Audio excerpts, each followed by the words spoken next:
अच्छा सुनो, सब्सक्राइब करते वक्त ना घंटी बजा देना ताकि जब मैं ऑनलाइन आऊँ तो तुम्हारे फोन की भी नमस्कार दोस्तों, आप सभी का स्वागत है हमारे YouTube चैनल पर। तो दोस्तों आज हम बात करेंगे आपके बीटीसी या डीएलएड चतुर्थ सेमेस्टर गणित। जी हाँ दोस्तों, जो बच्चे डीएलएड फोर्थ सेमेस्टर में है तो उनके लिए ये वीडियो खास है। तो दोस्तों इस वीडियो में हम क्या डिस्कस करने वाले हैं, आपके बहुविकल्पीय क्वेश्चन। और दोस्तों अगर आपको गणित में चाहते हैं कि 25 में 25 अंक है और आप चाहते हैं पूरा सिलेबस एक ही वीडियो में डिस्कस करें, तो इस वीडियो को आपको अंत तक देखना है और हमारे साथ बने रहना है। तो सबसे पहले दोस्तों की और हम बताएंगे इस वीडियो को शुरू करने से पहले। अब दोस्तों आप लोग डीएलएड के अंतिम सेमेस्टर में इस समय है, आप लोग यूपी टेट या सी टेट की तैयारी कर रहे होंगे, लेकिन आपको ध्यान में क्या रखना है कि इस समय आपकी बैक नहीं आनी किसी भी कीमत पर। क्योंकि इस समय बैक आने का मतलब है दोस्तों, क्योंकि आज से आपकी लगभग इस पेपर के बाद आपका बीटीसी या डीएलएड समाप्त हो जाएगा, तो बैक आना मतलब आपके लिए काफी मुश्किल हो सकता है। तो अभी तक आपकी कितनी भी बैक आ चुकी हो उससे कोई फर्क नहीं पड़ता, लेकिन अब आपको बैक नहीं लानी है। तो दोस्तों चलिए आज का पहला क्वेश्चन देखते हैं, उसके बाद और डिस्कशन करेंगे वीडियो में। आज का आपका पहला प्रश्न है, 3125 का घातीय संकेतन है। तो आपके सामने दोस्तों चार विकल्प दिख रहे हैं, 5 की घाते 5, 3 की घाते 5, 3 की घाते 4 या 5 की घाते 4। तो आपके मन में काफी आ रहा होगा कि कौन सा विकल्प हो सकता है। जो बच्चे तुक्का लगाते हैं, देखिए दोस्तों इस वीडियो में आप लोग को प्रत्येक क्वेश्चन के आपको एक नंबर मिलेंगे, तो आप लोग अपने आप को हर क्वेश्चन के एक एक अंक देते जाएंगे जितने क्वेश्चन सही हों। आपके लिए सरप्राइज है कि टोटल कितने क्वेश्चन आने वाले हैं, और उम्मीद करते हैं दोस्तों आप लोग अच्छे से अच्छे अंक प्राप्त करेंगे। देखिए 3125 का घातीय संकेतन निकालना तो कैसे निकाल सकते हैं।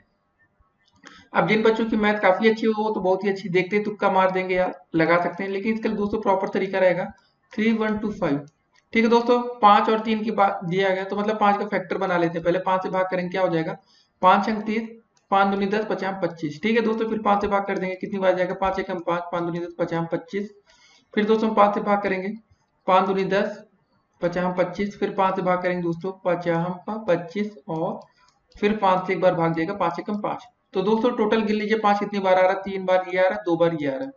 तो टोटल हम दोस्तों कैसे लिखेंगे, 5 गुड़े 5 गुड़े 5 गुड़े 5 गुड़े 5 बराबर है। दोस्तों इतनी बार गुणा करेंगे तो हमारा आएगा 3125। तो दोस्तों आपके 5 की घाते कितना बन जाएगा, 5 की घाते यहाँ से 4। ठीक है 3125। तो दोस्तों हम पूरा आपको सॉल्व करके क्वेश्चन बताएंगे कि आप लोग भाई देखिए लास्ट टाइम है, दोस्तों के भरोसे मत जाइएगा, अपने भरोसे जाइएगा और आप लोग अच्छे अंक लाएंगे। दोस्तों इस वीडियो को देखने के बाद आपके जितने अति लघु उत्तरीय प्रश्न बनेंगे और बहुविकल्पीय है, एक भी क्वेश्चन दोस्तों छूटने वाला नहीं है। इसका विकल्प नंबर ए बिल्कुल राइट आंसर है। अब दोस्तों देखते हैं आज का अगला प्रश्न। एक की देखिए दोस्तों, हम लोगों ने यहाँ 5 सही लिखा था लेकिन यहाँ गलती की ना, तो यहाँ पर दोस्तों कितना होगा, 5 की घाते 5 है। दोस्तों देखिए हमने यहाँ 5 बार लिखा भी था। देखिए दोस्तों इस तरह आपसे भी गलती हो सकती है, जिस बच्चे ने नोटिस किया होगा वो बच्चे काबिले तारीफ है, क्योंकि दोस्तों हम यही चेक कर रहे थे कि आप लोग नोटिस कर रहे हैं या नहीं वीडियो में। ऐसा होता है ना, कुछ बच्चे सिर्फ देखते रहते समझते कम है। तो दोस्तों अब देखते हैं आज का अगला प्रश्न। ऐसे सरप्राइज आपको वीडियो में और देखने को मिल सकते हैं। तो दोस्तों दूसरा क्वेश्चन क्या रहा आपका कि किस संख्या का घन आपका 64 है। घन का मतलब होता है दोस्तों क्यूब। ठीक है, किस मतलब मान लेते हैं किस संख्या का घन आपका 64 है। तो मान लेते हैं कि एक्स क्यूब बराबर 64। तो दोस्तों x बराबर क्या हो जाएगा आपका 64 का क्यूब रूट। ठीक है, यहाँ से आप निकाल सकते हो। वैसे ये सब करने की जरूरत नहीं है, आपको ये सिंपली पता चल जाएगा कि आपका 4 का घन 64 होता है, क्योंकि दोस्तों आप 4 गुणे 4 करेंगे तो कितना होता है, 16 गुणे 4 कर देंगे तो 64 आ जाता है। तो ऐसे क्वेश्चन सिंपल ही होते हैं, लेकिन अगर आपको दोस्तों प्रॉपर तरीके से करना है तो मान सकते हैं कि माना x का घन 64 है, तो अंडर रूट क्यूब रूट 64 करके दोस्तों इसका मान निकाल सकते हैं। लेकिन इसका कोई मतलब नहीं है, आसान सा क्वेश्चन आता है ऐसे पेपर में, तो ध्यान में रखना है दोस्तों। तो इसका आंसर आ जाएगा आपका विकल्प नंबर डी, बिल्कुल सही है, राइट आंसर है ये। तो ऐसे क्वेश्चन अगर दोस्तों पेपर में आपको देखने को मिले तो आप लोग दिमाग ज्यादा नहीं लगाएंगे, या तो एक काम और कर सकते हैं, कोई बड़ी संख्या आ जाए तो आप लोग दोस्तों उसका गुणा करके देख सकते हैं। ठीक है ना, जैसे दोस्तों 4 का गुणा आप 3 बार करेंगे तो 64 आ जाएगा, 6 का गुणा 3 बार करेंगे तो कितना हो जाएगा, 6 छंग 36 गुणे 6 216 होता है, और 8 8 64 गुणे 512। तो दोस्तों ये सब संख्या बढ़ती जाती हैं। ठीक है, तो आपको समझ में आ रहा होगा कि यार जो 64 घन है सबसे छोटी संख्या से शुरू करते हैं। अब दोस्तों देखते हैं आज का अगला प्रश्न। तो दोस्तों तीसरा क्वेश्चन क्या रहा आपका कि -5/9 का घन होगा। इस क्वेश्चन में थोड़ा दोस्तों दिमाग लगाने वाली बात है। -5/9 का घन क्या होगा। दोस्तों पहले आप ये बताइए इसका जो आंसर आएगा वो प्लस में आएगा या माइनस में आएगा। अगर हम कोई संख्या को दोस्तों ये समझिए -1 गुणे -1 गुणे -1 करते हैं तो क्या आएगा दोस्तों, माइनस गुणे माइनस क्या होता है, प्लस हो जाता है, तो प्लस का 1 हो जाएगा। फिर गुणे दोस्तों माइनस का 1 करेंगे तो क्या हो जाएगा, ये माइनस का 1। तो दोस्तों इससे हम एक चीज सीखे पहले इसमें कि जो हमारा आंसर आएगा वो माइनस में आएगा, या तो दोस्तों वो विकल्प नंबर बी होगा या विकल्प नंबर डी होगा। मतलब आपका ए और सी तो ऐसे ही कैंसिल हो गया क्योंकि ये माइनस में दिया नहीं गया, प्लस में दिया गया है। तो दोस्तों चलिए अब देखते हैं -5/9 का क्यूब कितना होगा। इसका क्यूब कर दीजिए आप लोग। 5 × 5 × 5 कितना हो जाएगा दोस्तों, 125। और 9 का दोस्तों क्यूब कितना हो जाएगा, 9 × 9 = 81, 81 × 9 729। ठीक है, यही आपका आंसर आ जाएगा। विकल्प नंबर डी आपका बिल्कुल राइट आंसर है। तो ऐसे क्वेश्चन दोस्तों अगर आपको पेपर में आगे से देखने को मिले तो इस बात को आपको खासा ध्यान रखना पड़ेगा। ठीक है, अब दोस्तों देखते हैं आज का अगला प्रश्न। तो दोस्तों चौथा क्वेश्चन क्या रहा आपका, क्यूब रूट के अंदर है आपका 125 × 743 का मान होगा। क्या लिखा है दोस्तों, क्यूब रूट के अंदर 125 × 343, यहाँ पर बाहर 3 है। ठीक है दोस्तों, तो मतलब 125 का हम ऐसा 3 का पेयर बनाएंगे, क्या हो जाएगा दोस्तों, आपका हो जाएगा 5 × 5 × 5, 25 × 125, ये अंडर रूट के आपका क्यूब रूट के अंदर है। और दोस्तों गुणे 343 को हम क्या लिख सकते हैं, 7 × 7 = 49। ठीक है, 7 × 7 × 7। तो जो आपका दोस्तों क्यूब रूट बाहर आता है ना वो 3 के पेयर में होता है। जैसे जो आपका दोस्तों जो अंडर रूट होता है आपका वो 2 का पेयर होता है। जैसे दोस्तों आप अंडर रूट 25 लिखते हैं आप लोग, यहाँ पर 2 लिखा नहीं होता, वैसे होता है ऐसे। तो दोस्तों जब हम इसके अंदर ऐसे लिखा रहता है ना 25 का मतलब ये होता है 5 × 5, और बाहर ये दोस्तों रूट लगा है तो 1 5 बाहर आ जाता है। तो दोस्तों जब यही बात होती है ना, आपने यहाँ पर 3 लिखा है मतलब क्यूब रूट है, अगर दोस्तों 5 × 5 × 5 3 बार लिखेंगे तो उसका 3 पेयर बनता है, उसका 1 5 बाहर आता है, ये आंसर होता है। ठीक है, इस कंडीशन में तो दोस्तों यहाँ पर देख लोगे 3 3 का पेयर जोड़ा बना लेंगे तो 1 5 बाहर आ जाएगा और आपका दोस्तों 1 7 बाहर आ जाएगा, तो गुणे होगा 7 × 5 = 35। कितना हो जाएगा, 35। तो ऐसे आसान से क्वेश्चन रहते हैं लेकिन पेपर में आ जाते हैं कभी कभी तो दिक्कतें पैदा होती हैं अगर आपको तरीका नहीं पता है। तो इसका पहला विकल्प बिल्कुल राइट आंसर है। तो दोस्तों आप लोग अच्छे से इसको पढ़ते रहिए, समझते रहिए। अब दोस्तों देखते हैं आज का अगला प्रश्न। तो दोस्तों पांचवा क्वेश्चन क्या रहा आपका, 0.0000008 का घनमूल है। अब दोस्तों आपके सामने 4 विकल्प दिए गए हैं। अब तुक्का लगाने वाले बच्चे तुक्का लगा सकते हैं, ए सही होगा, बी सही होगा, सी सही होगा या डी सही होगा। पहले तुक्का में आपको आंसर देना, उसके बाद आप लोग अपने दिमाग से भी आंसर करेंगे। तो दोस्तों देखिए पहले लिखा क्या, क्वेश्चन को लिखते हैं 0. कितनी बार दोस्तों 0 है, 3 2 5 बार 0, 1 2 3 4 5 और फिर दोस्तों लिखा 8। एक काम करते हैं, सबसे पहले दोस्तों इसका दशमलव चिन्ह हटाएंगे तो नीचे कितनी बार संख्या आ जाएगी, एक के बाद कितना आएगा, 3 3 6 0 आ जाएगा ना दोस्तों। ठीक है, अब दोस्तों कुछ संख्या आपका ऐसा हो गया 8/3 3 6, ये दोस्तों लिख सकते हैं 10 की घाते 6, या ऐसे लिखे रहते हैं, बात तो वही होती है। अब दोस्तों अगर हम इसका घनमूल निकालें तो ये सही रहेगा। ठीक है, 8 की इसका हम अगर हम घनमूल निकालेंगे तो क्या हो जाएगा दोस्तों, अंडर रूट ये लगाएंगे, क्यूब रूट कर देंगे। तो दोस्तों सबको सभी बच्चों को पता होगा कि भाई 8 का जो घनमूल बाहर आएगा वो 2 आ जाएगा, और 10 की पावर 6 है ना दोस्तों। ठीक है, तो दोस्तों ये कैसे पेयर बनेगा आपको हमने पहले बताया था, 3 का पेयर लिया जाता है, मतलब ये 10 × 10 × 10 3 बार और 10 × 10 × 10, टोटल 206 बार लिखा जाएगा। तो दोस्तों 2 10 बाहर आ जाएगा, मतलब कितना बाहर आएगा, 10 × 10 या 10 का स्क्वायर बाहर आएगा। ठीक है ना दोस्तों, हमने बोला ना 3 3 का जोड़ा, क्योंकि 8 आपका कैसे लिखा रहेगा, 2 × 2 × 2। तो दोस्तों एक जोड़ा आपका बाहर ये आ गया और 10 ये ऐसे आएगा। ठीक है, तो मतलब दोस्तों 2 आपका हो गया 100। तो भाग कर लेते हैं अब, तो कितना आ जाएगा दोस्तों, 0.02। ठीक है, यही आपका आंसर आ जाएगा। तो दोस्तों तो चलिए देखते हैं विकल्प में कौन सा आपका आंसर सही है। विकल्प नंबर दोस्तों बी आप देख रहे होंगे 0.02, यही आपका राइट आंसर है। तो ऐसे क्वेश्चन दोस्तों आपके पेपर में पूछे जा सकते हैं, तो आपको ध्यान में रखना है। तो भाग करना तो दोस्तों सभी बच्चों को आता होगा। देखिए अगर अगर लिखा होता दोस्तों 2/10, तो आपका इसका आंसर क्या होता है, सभी बच्चों को पता है 0.2 हो जाता है। अब दोस्तों अगर 2/100 हो गया तो इसका आंसर क्या हो जाएगा बताइए, 0.02 ये होगा ना। तो कभी कभी कंफ्यूजन हो जाती है बच्चों को थोड़ी बहुत। तो अब दोस्तों कभी ऐसे लिखा आएगा 0.2/10, तो इसका आंसर क्या आएगा, 0.02। ठीक है, वही दोस्तों हम करके आपको दिखाना चाहते थे। तो चलिए दोस्तों अब देखते हैं आज का अगला प्रश्न, उसमें और आपके जो डाउट्स होंगे वो क्लियर होंगे। तो दोस्तों 6 नंबर क्वेश्चन क्या रहा आपका, आइए देखते हैं। 256/441 का वर्गमूल होगा या है, क्या होगा दोस्तों, 256/441। ठीक है, इसका अंडर रूट पूछा गया है। तो दोस्तों 256 का कितना हो जाएगा, 16 हो जाएगा, 441 का हो जाएगा 21।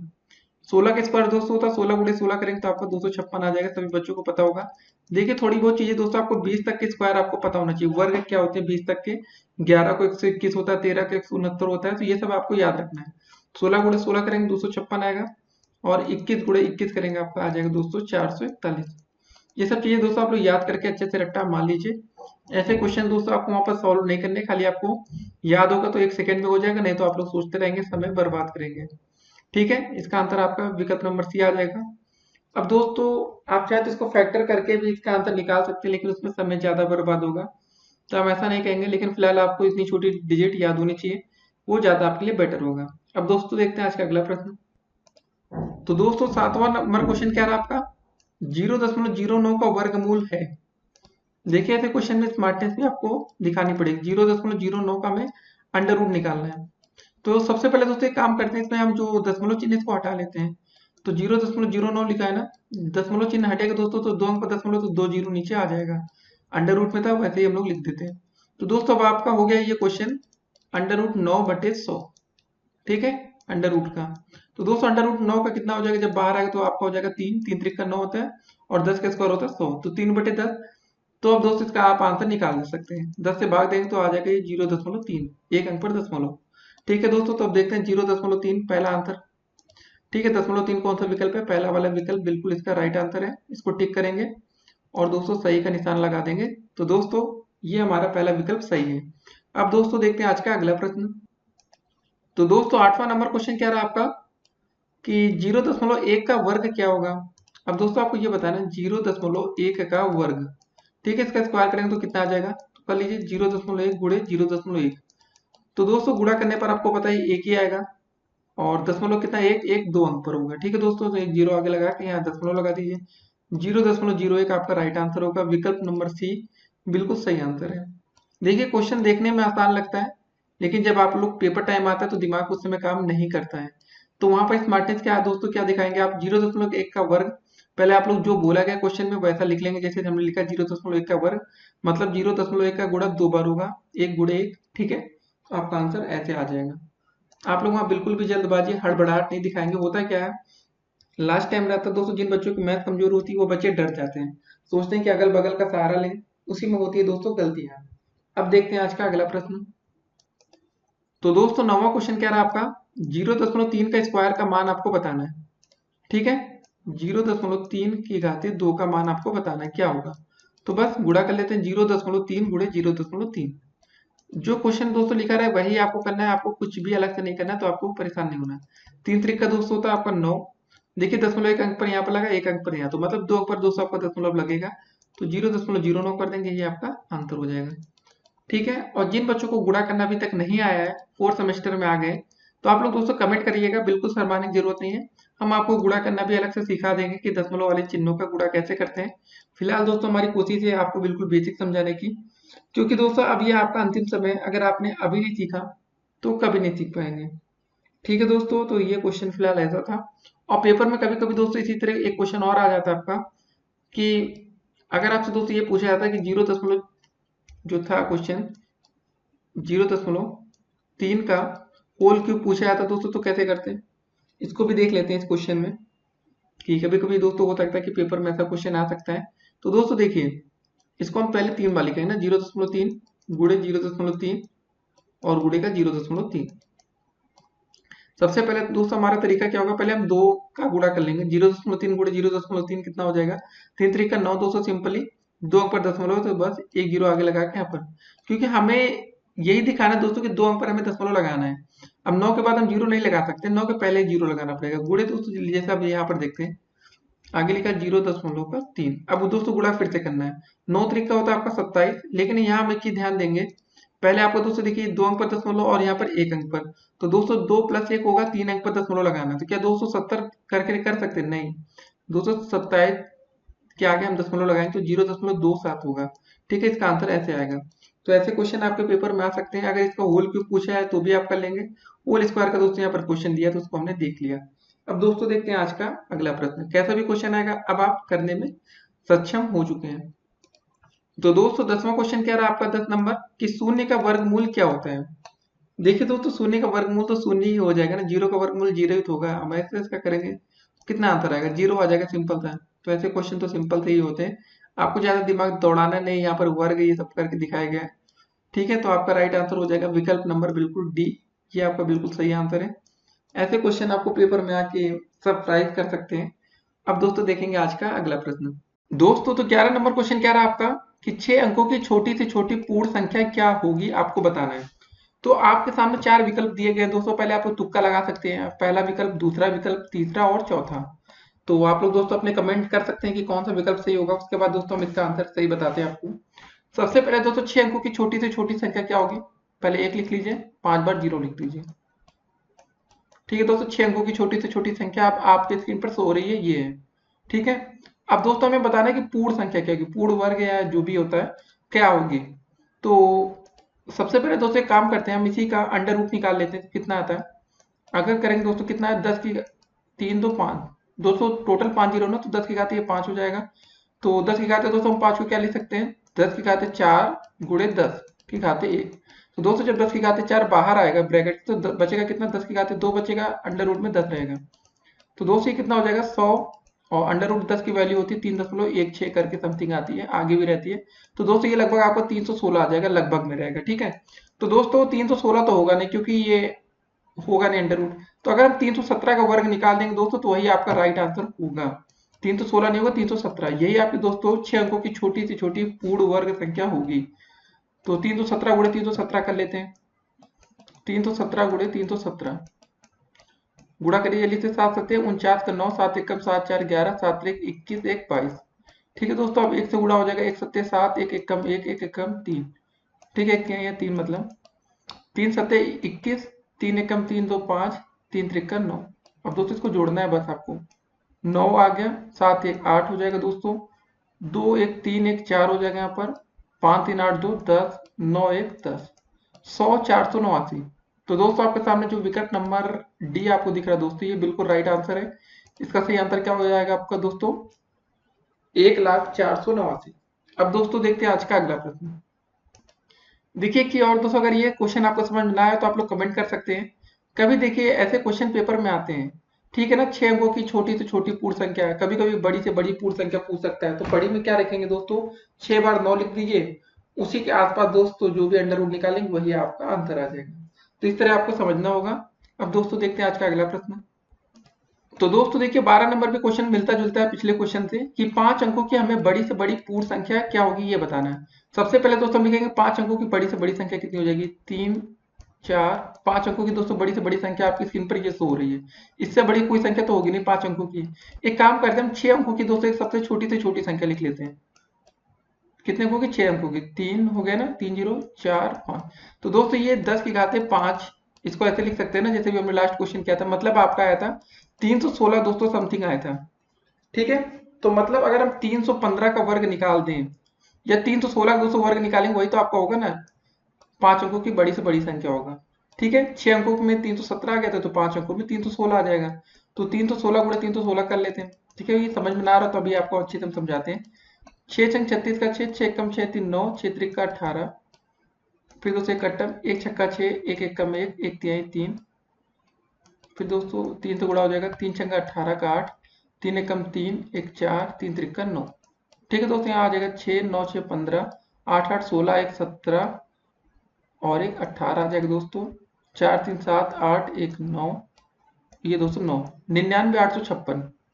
तो दोस्तों ये आपका विकल्प नंबर सी देख रहे होंगे, ये बिल्कुल आपका राइट आंसर है। ये कैसे हुआ दोस्तों अभी हम आपको समझाते हैं, आपको परेशान नहीं होना है। देखिए सबसे पहले क्या बोला गया, 5 अंकों की हमें बड़ी से बड़ी संख्या पूर्ण संख्या बतानी, पूर्ण वर्ग संख्या जो भी आप समझ रहे हैं। तो 5 अंकों की बड़ी से बड़ी संख्या हमारी दोस्तों ये दिख रही है आपकी स्क्रीन पर। ठीक है, इसको हाईलाइट कर रहे हैं, डिब्बे में बंद कर रहे हैं, ये आपके 5 अंकों की बड़ी से बड़ी संख्या है। तो हम 6 अंकों की दोस्तों छोटी से छोटी संख्या लिख लिए, क्योंकि ये करना आसान था। जब दोस्तों 6 अंकों की छोटी से छोटी संख्या का हम अंडर रूट निकालते हैं, ये आसान रहता है ना, जीरो वाले 100 3 4 5 6। ठीक है दोस्तों, ये लिखा तो मतलब ये दोस्तों इसका मतलब होता है 10 की घाते 5। 10 की घाते 5 के अंडर रूट दोस्तों कैसे निकाल सकते हैं, हम इसको लिख सकते हैं 10 की घाते 4 गुणे 10 की घाते 1। लिखा तो 10 की घाते 5 ही है ना दोस्तों, दो भाग में तोड़ लिया। 10 की घात का 4 का अंडर रूट निकालेंगे तो दोस्तों 10 की घात 2 बाहर आ जाएगा, अंडर रूट में 10 रह जाता है। तो दोस्तों वैसे ये 100 गुणे अंडर रूट 10 की वैल्यू होती है 3.16 समथिंग। तो दोस्तों ये आपके आगे 100 गुणे 300 मतलब, तो ये आगे आपका 316 गुणा करने पर आ जाता है। ठीक है यहाँ से। तो दोस्तों जो हमारे 316 आ रहा है ना, ठीक है, बस ये 5 अंकों की बड़ी से बड़ी पूर्ण वर्ग संख्या होगी, क्योंकि 317 जब निकालेंगे तो आपकी 6 अंकों की बन जाएगी, लेकिन हमें 5 अंकों की बताना था दोस्तों, इसलिए हमने 316 लिया। अगर 6 अंकों की छोटी से छोटी निकालना होगा तो 317 ले लेंगे, और 5 अंकों की बड़ी से बड़ी 316। अब दोस्तों देखते हैं आज का अगला प्रश्न। तो दोस्तों 13 नंबर क्वेश्चन क्या रहा आपका कि 1 से लेकर 1000 तक पूर्ण घर संख्याएं कितनी होती हैं। 1 से लेकर 1000 तक पूर्ण घन संख्या में दोस्तों कितना होता है। एक आपका पूर्ण घन कितना होता है, एक का होता है आपका 1 हो जाता है, 2 का होता है 200, 2 का क्यूब करेंगे तो 8 आ जाता है, 3 का क्यूब कर देते तो दोस्तों 3 त्रिक का 9 त्रिक 27, 4 का क्यूब करते दोस्तों कितना आ जाता है, 4 चौको 16 चौको 64, 5 का करते दोस्तों कितना हो जाता है 50 25 और 125। ठीक है दोस्तों, बारी आती है 6 का क्यूब करते दोस्तों तो कितना आ जाता है 6 छंग 36 216। ठीक है, 7 का क्यूब करते दोस्तों कितना आ जाता है आपका 343, 343 ना, 3 4 3। दोस्तों जब हम 8 का क्यूब करते हैं तो कितना आ जाता है हमारा 8 8 64, 64 गुणे 8 512। दोस्तों जब हम 9 का क्यूब करते हैं तो 9 9 81, 81 गुणे 9 तो 729। ठीक दोस्तों, जब हम 10 का क्यूब करते हैं तो आपका आ जाता है 1000। क्वेश्चन में यही बोला गया था ना, 1 से 1000 तक की पूर्ण घन संख्या कितनी होती है। तो दोस्तों इसका आंसर कितना हो जाएगा, आपने देख लिया 1 से लेकर 10 तक में 10 ही आ रहा है, और क्या 10 से ऊपर करेंगे दोस्तों तो ये 1000 से ऊपर की संख्या बन जाएगी। तो हमें 10 तक का ही बताना था। अब दोस्तों देखते हैं आज का अगला प्रश्न। तो दोस्तों 14 नंबर क्वेश्चन क्या रहा आपका, सबसे छोटी प्राकृतिक संख्या कौन सी है ये बताना है। 3 है, 1 है, 9 है या 6। तो दोस्तों सिंपल सा आंसर है इसका, सबसे छोटी प्राकृतिक संख्या 1 होती है। ठीक है दोस्तों, जीरो नहीं होती, काफी बच्चे कंफ्यूज होते हैं। जीरो दोस्तों इसको नेचुरल नंबर भी बोलते हैं प्राकृतिक संख्या को अंग्रेजी में, और सबसे छोटी प्राकृतिक संख्या आपकी 1 है। 1 से स्टार्ट होती है, 1 के बाद 2 3 4 ये सब आता है। जीरो दोस्तों आपका पूर्ण संख्या में आता है या होल नंबर्स में आता है। ठीक है, उसको मत याद रखिएगा, इसका आंसर 1 होगा। अब दोस्तों देखते हैं आज का अगला प्रश्न। तो दोस्तों 15 नंबर क्वेश्चन क्या रहा आपका कि 201 की घाते 2 गुणे 200 माइनस 200 की घाते 3 का मान आपको ज्ञात करना है। तो ऐसे क्वेश्चन में दोस्तों आप लोग गुणा ना करने लगिएगा, सबसे पहले इसमें स्मार्टनेस आपको दिखानी पड़ेगी। 201 की घाते दोस्तों कितना लिखा 2, गुणे में दोस्तों आपको लिखा 200 माइनस का 200 की घाते 3। तो दोस्तों एक काम करिए, देखिए 200 यहाँ पर भी है, 200 इधर भी दिख रहा है, तो 200 को हम क्या करते हैं कॉमन ले लेते हैं दोनों में से। ठीक है दोस्तों, जैसे 200 कॉमन ले लेंगे तो क्या बचेगा ब्रैकेट में 201। ठीक है, इसको थोड़ा बड़ा ब्रैकेट कर लेते हैं, इसका होल स्क्वायर आ जाएगा माइनस का 200 का होल स्क्वायर आ गया। ठीक है, ब्रैकेट क्लोज। तो दोस्तों अब एक आपके सामने एक स्क्रीन पर एक फार्मूला बन गया आपका, ये ए स्क्वायर दिख रहा है ना। ठीक है दोस्तों, और ये माइनस का बी स्क्वायर बन गया। तो दोस्तों आपने ए स्क्वायर माइनस बी स्क्वायर का फार्मूला पढ़ा होगा, एक ब्रैकेट में हो जाता है ए प्लस बी और एक में होता है आपका ए माइनस का बी। तो दोस्तों वैसे ही इसमें भी कर लेंगे, ये हो जाएगा 200। पहले हम दोस्तों जब ए प्लस बी का फार्मूला लगाएंगे तो क्या हो जाएगा 201 प्लस का 200। ठीक है दोस्तों, जब ए माइनस बी का फार्मूला लगाएंगे तो 201 माइनस का 200, तो क्या हो जाएगा दोस्तों ये 200 है, और गुणे में दोस्तों आपका क्या आ जाएगा 201 और 200 जोड़ लेंगे तो आ जाएगा 401। दोस्तों 201 में से 200 घटा लेंगे तो बचेगा 1। अब गुणा कर लेंगे, बस आपका आंसर आ गया। 1 जीरो में 0 0, सिंपल से दोस्तों इतना समय नहीं लगाना हमें गुणा करने में। 2 का 200 सीधे गुणा कर दीजिए, इसमें कितना हो जाएगा 2, कितना हो जाएगा दोस्तों 2 1 कम 2, 2 जीरो में 0, 2 चौके 8, 2 जीरो बढ़ा दीजिए 80,200। अब दोस्तों देखते हैं विकल्प नंबर कौन सा सही है हमारा 80,200। विकल्प नंबर बी आपका बिल्कुल राइट आंसर है। तो ऐसे क्वेश्चन दोस्तों आपके पेपर में आ सकते हैं, इसमें आपको स्मार्टनेस दिखानी होगी, समय ज्यादा आपको बर्बाद नहीं करना है। अगर आप अपने हाथ से करेंगे तो मुश्किल से 1 से 2 मिनट के अंदर ये सवाल आपसे हो जाएगा। ठीक है दोस्तों, अब दोस्तों देखते हैं आज का अगला प्रश्न। तो दोस्तों 16 नंबर क्वेश्चन क्या रहा आपका, पूछा गया है कि भाज्य बराबर आपका फार्मूला क्या होता है। शेषफल बटे भागफल होता है कि भाज्य गुणे भागफल होता है कि भाजक गुणे भागफल प्लस शेषफल होता है कि भाजक गुणे भागफल। तो दोस्तों आप लोग अपने उत्तर जल्दी से दीजिए। तो जी हाँ दोस्तों, जिन बच्चों ने विकल्प नंबर सी को बोला कि भाजक गुणे भागफल प्लस शेषफल होता है वो बच्चे बिल्कुल राइट हैं, ये बिल्कुल सही आंसर है। ठीक है, भाज्य बराबर आपका फार्मूला होता है भाजक गुणे भागफल प्लस शेषफल। अब दोस्तों देखते हैं आज का अगला प्रश्न। तो दोस्तों 17 नंबर क्वेश्चन क्या रहा आपका, आंकड़ों 12 12 13 12 10 6 12 7 जो भी दोस्तों दे रखा है 100 102 और 102 का बहुलक आपको पूछा गया है, क्या होगा। तो दोस्तों हमें पता है कि बहुलक वही संख्या होती है जो सबसे ज्यादा बार, जिसकी बारंबारता सबसे अधिक हो या जो सबसे ज्यादा बार आया हो। तो दोस्तों देखिए 12 कितनी बार आ रहा है, एक बार, दो बार, फिर 12, फिर 12 आया, फिर 12, फिर 12। तो दोस्तों यहाँ हम देख रहे हैं 12 सबसे अधिक बार आ रहा है, उसके बाद 100 तो एक ही बार आया दोस्तों यहाँ पर। 102 दोस्तों आपका ये 2 बार आया है फिर, और 13 कितनी बार आ रहा है दोस्तों, एक बार ये आ रहा है बस। तो दोस्तों हमारा इसका बहुलक क्या हो जाएगा इस क्वेश्चन के लिए दोस्तों, हमारा इसका आंसर आ जाएगा 12। ये सबसे अधिक बार इसकी आवृत्ति हुई है, सबसे अधिक बार ये रिपीट हो रहा है, इसलिए हमारा आंसर होगा दोस्तों विकल्प नंबर ए 12 सही आंसर होगा। अब दोस्तों देखते हैं आज का अगला प्रश्न। तो दोस्तों 18 नंबर क्वेश्चन क्या रहा आपका कि वर्तमान में मीरा की माँ की आयु उसकी 4 गुनी है, 5 वर्ष बाद माँ की आयु मीरा की आयु की 3 गुनी रह जाएगी, दोनों की वर्तमान आयु दोस्तों हमें बताना है। पहले दोस्तों मान लेते हैं थोड़ी देर के लिए, माना मीरा की आयु कितनी दोस्तों, मीरा की आयु, ठीक है दोस्तों, बहुविकल्पी क्वेश्चन इतना लिखना नहीं होता, लेकिन आप लोग लिख लीजिएगा, x वर्ष है, ठीक है दोस्तों, और उस समय उसकी माँ की आयु कितनी है, उसकी 4 गुनी। तो दोस्तों यहाँ से उसकी माँ की आयु कितनी हो जाएगी, माँ की आयु बराबर दोस्तों हो जाएगा आपका 4x, ठीक है, इतने साल।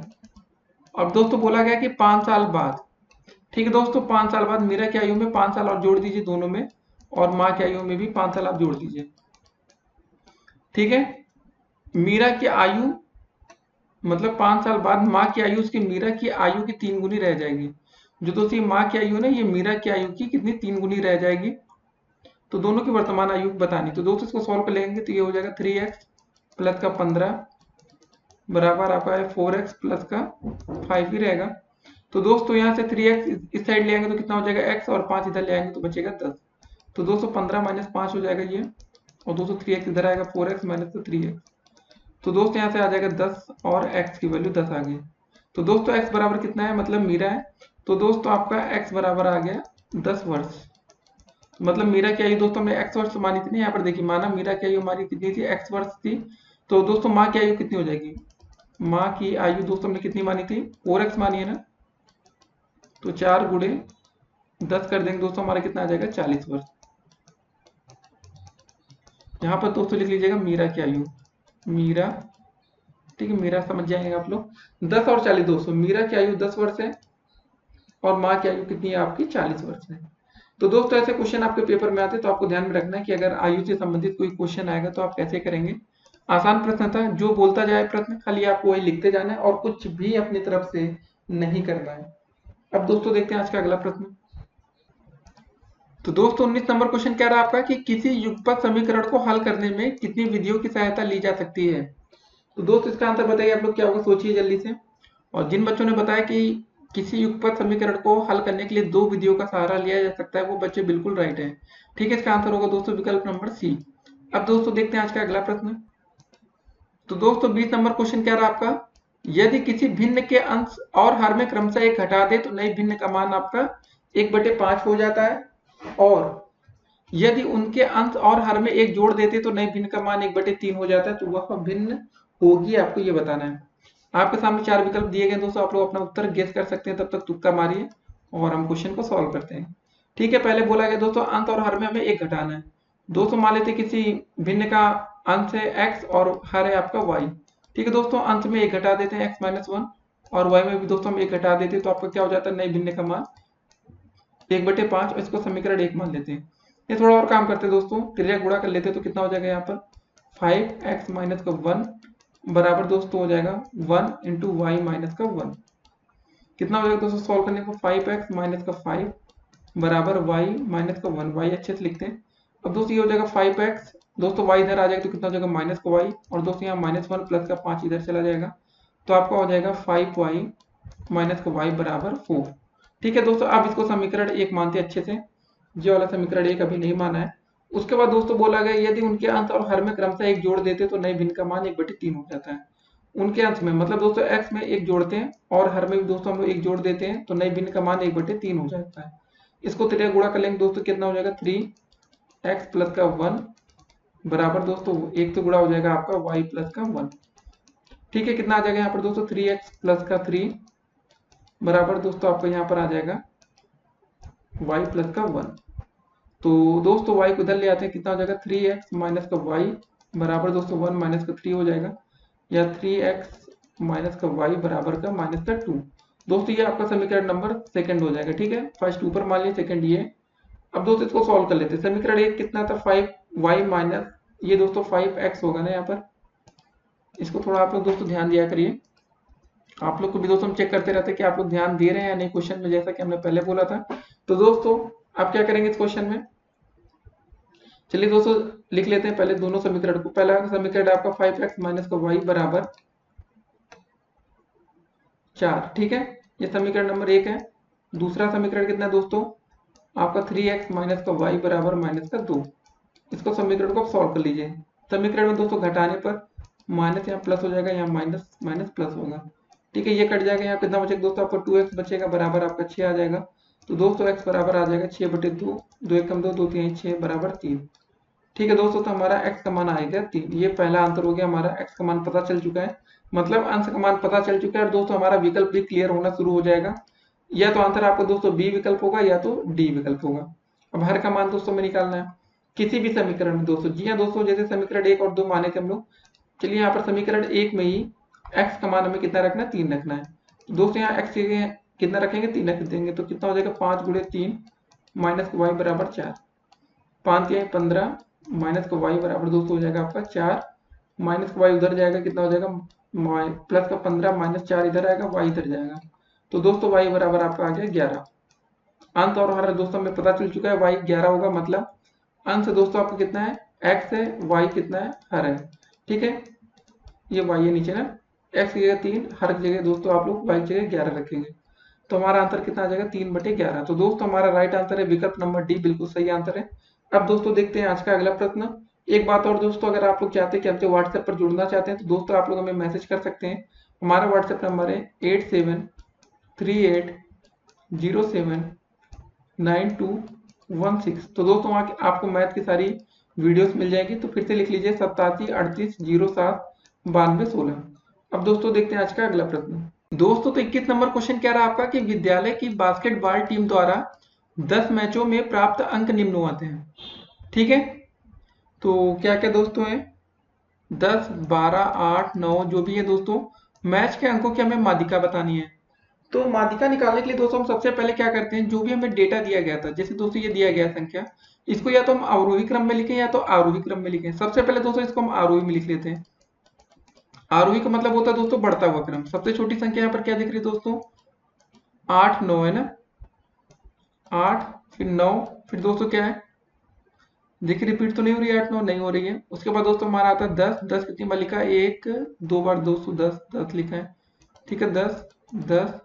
फिर दोस्तों क्या है, आपका आता है 11, फिर दोस्तों है आपका 12, और 12 कितनी बार लिखा है, एक ही बार लिखा है ना। फिर दोस्तों आपका आता है 13, फिर दोस्तों 13 के बाद क्या दिया गया है, 19 20 और 22, 19 है 20 है और 22 है। दोस्तों टोटल संख्या गिन लेते हैं। यहाँ बोला गया 10 मैचों में प्राप्त है 3 3 6 3 त्रिका 9 10, ठीक है दोस्तों। तो हमें माध्यिका निकालना है। अगर माध्यिका निकालते समय जो संख्याएं होती है दोस्तों ये सम में आती है, तो दोस्तों क्या होता है, सम में आती है दोस्तों, इसका फॉर्मूला माध्यिका का फिर ये हो जाता है n/2वां पद, ठीक है, प्लस n/2 प्लस 1वां पद, और दोस्तों बटे में सबके होता है आपका 2। सॉल्व कर लेते हैं दोस्तों। एन की दोस्तों हम क्या रखते हैं, 10 रखेंगे, 10/2 वहां पर मतलब जो आएगा दोस्तों इसकी वैल्यू यहाँ पर रखनी पड़ेगी, प्लस 10 बटे यहाँ पर दोस्तों 2 है ना आपका, 2 लिखा ये 2, 10/2 प्लस 1 वहां पद, ठीक है दोस्तों। यहाँ बटे में कितना हो जाएगा आपका, टोटल 2 हो जाएगा। तो दोस्तों जब भाग करेंगे कितना हो जाएगा, 2 पंजे 10, 5वां पद आ जाएगा यहाँ पर। फिर दोस्तों इधर कितना आ जाएगा, 2 पंजे 10, 5 आएगा प्लस 1, 5 1 6 हो जाएगा दोस्तों, 6वां पद, और बटे में दोस्तों आपका टोटल आ जाएगा 2 आएगा। अब दोस्तों चलिए देखते हैं यहाँ पर पांचवा पद क्या क्या है, 1 2 3 4, पांचवा दोस्तों पद 11 है, छठा पद आपका 12 है।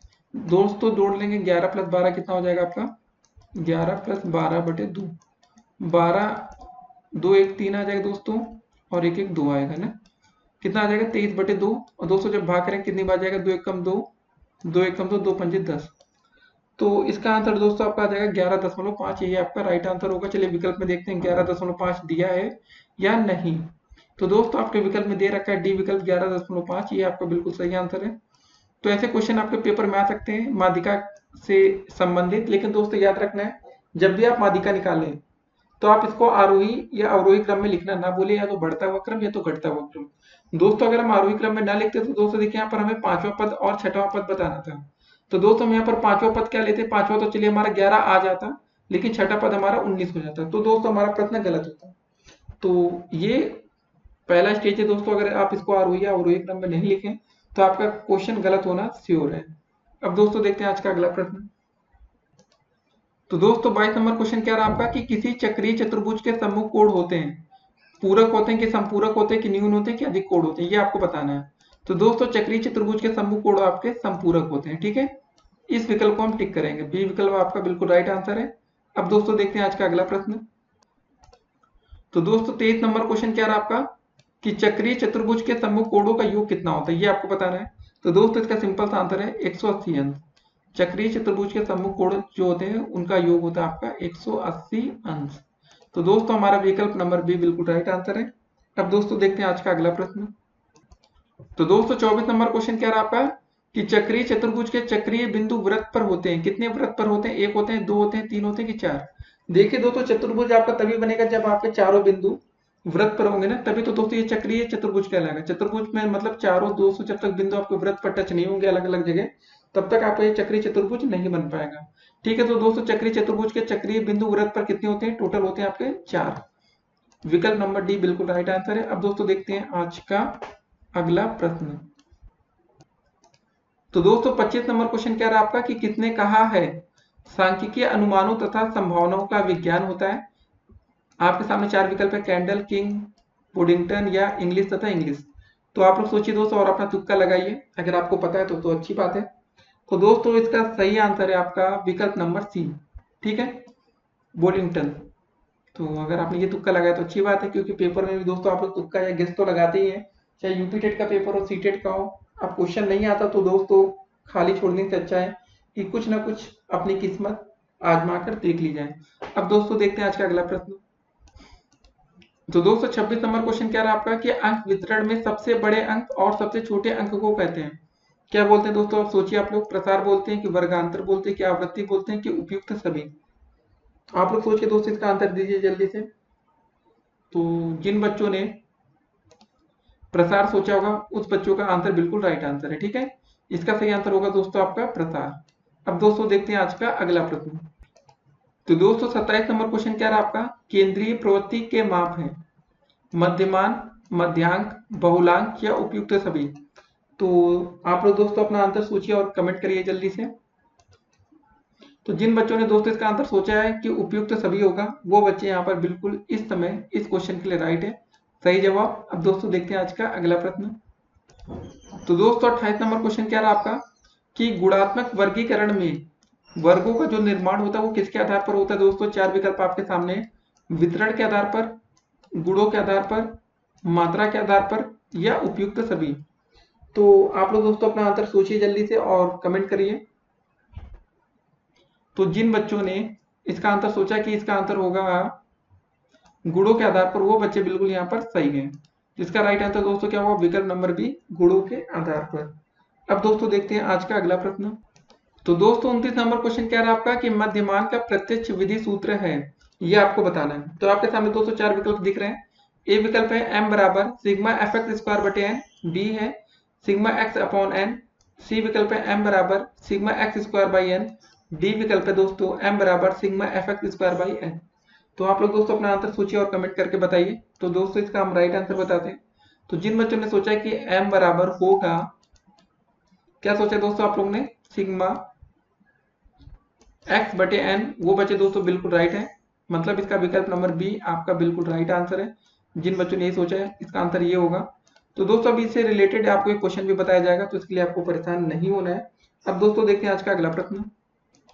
तो दोस्तों 30 नंबर क्वेश्चन क्या रहा आपका कि निम्न संख्याओं का हमें मध्यमान बताना है, ठीक है। तो वही दोस्तों हमने मध्यमान का फार्मूला पढ़ा सिग्मा एक्स। मतलब दोस्तों सबको जोड़ लीजिए, क्या क्या दिया गया, 6 8 9 13 14, 6 8 9 13 और 14, ठीक है दोस्तों। बटे में क्या लिखा था दोस्तों हमारा n, मतलब दोस्तों टोटल संख्या गिन लीजिए कितनी, 3 4 5, ठीक है दोस्तों। टोटल संख्या आपकी कितनी है, 5। तो कितना हो जाएगा जोड़ने, 6 8 6 14, 14 9 दोस्तों होता है 23, 23 और 13 दोस्तों होता है 36, 36 और 14 40 10 50। 50 बटे दोस्तों आपका आ गया 5, 5 एकम 5, 5 दाम में 50। तो दोस्तों हमारा आंसर आ जाएगा यहाँ से 10। ठीक है, इसका आंसर हो जाएगा मध्यमान हमारा 10 आ जाएगा। तो जिन बच्चों ने इस क्वेश्चन को हमसे पहले लगा लिया है तो वो बच्चे बधाई के पात्र हैं, क्योंकि कुछ बच्चे दोस्तों हमारी वीडियो को चलते चलते भी अपने क्वेश्चन प्रैक्टिस करते रहते हैं कॉपियों पर। तो अच्छी बात है दोस्तों, आप भी प्रैक्टिस करते रहिए, ऐसे दोस्तों काम नहीं चलेगा। तो दोस्तों अब देखते हैं आज का अगला प्रश्न। तो दोस्तों 31 नंबर क्वेश्चन क्या रहा आपका, आवृत्ति वितरण में जिस संख्या की पुनरावृत्ति अधिक बार होती है वह कहलाता है। तो दोस्तों इसका आंसर होगा आपका बहुलांक। ठीक है, इसका सीधा आंसर बता रहे हैं। आपने देखा होगा दोस्तों बहुलक के जो क्वेश्चन आते हैं, जो संख्या सबसे ज्यादा बार रिपीट होती है तो उसका आंसर वही होता है। ठीक है, या बारंबारता जो भी कहिए आप। अब दोस्तों देखते हैं आज का अगला प्रश्न।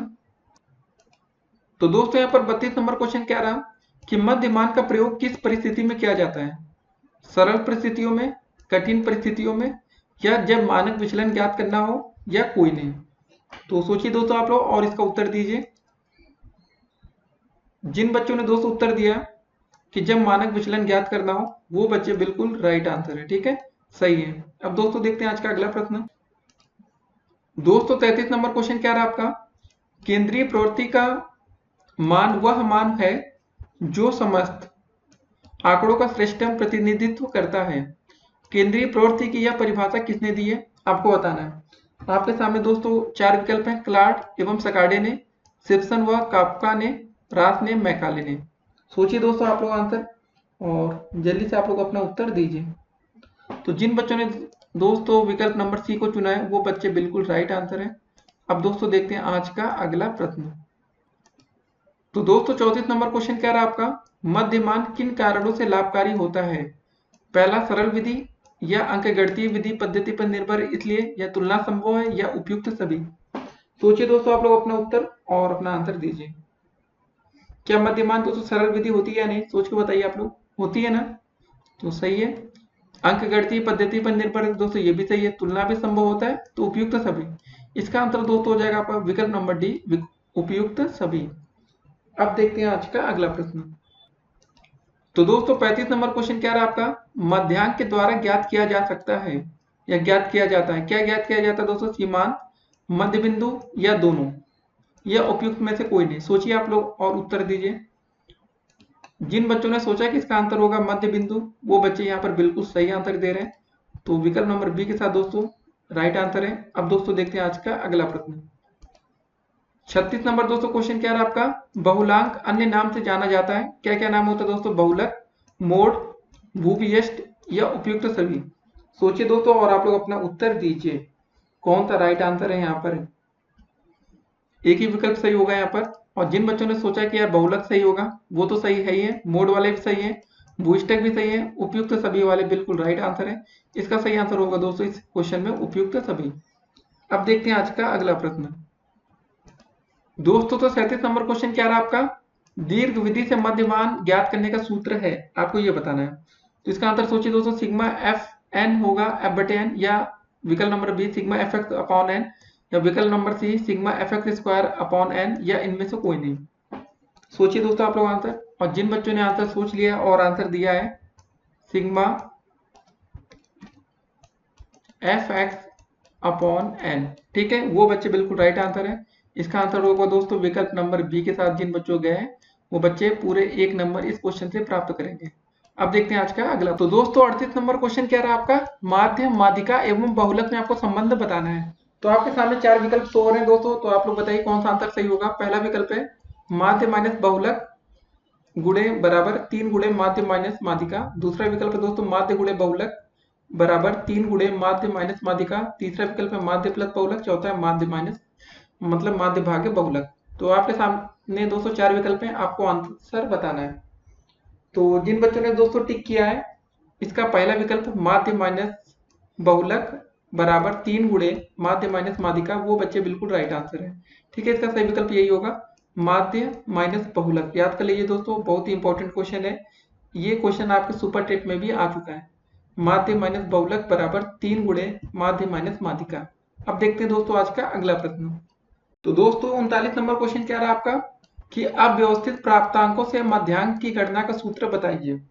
तो इसका आंसर दोस्तों 4 विकल्प दिए गए, m बराबर n+1 बटे 2वां पद, या m बराबर n+2 बाई 3 वहां पद, या ये दे रखा है या चौथा विकल्प। तो दोस्तों बताइए आप सही आंसर क्या होगा। तो जिन बच्चों ने दोस्तों अपना आंसर विकल्प नंबर 1 के साथ गए वो बच्चे बिल्कुल राइट है। अव्यवस्थित प्राप्तांकों के मध्यांक की गणना का सूत्र है m बराबर n+1/2 वहां पद। ठीक है, इसको टिक करेंगे दोस्तों, विकल्प नंबर 1 के साथ जाएंगे। अब देखते हैं आज का अगला प्रश्न। तो दोस्तों 40 नंबर क्वेश्चन क्या रहा आपका, किसी कक्षा के 24 शिक्षार्थियों की वर्षों में आयु के आंकड़े हमें निम्नलिखित दिए गए हैं।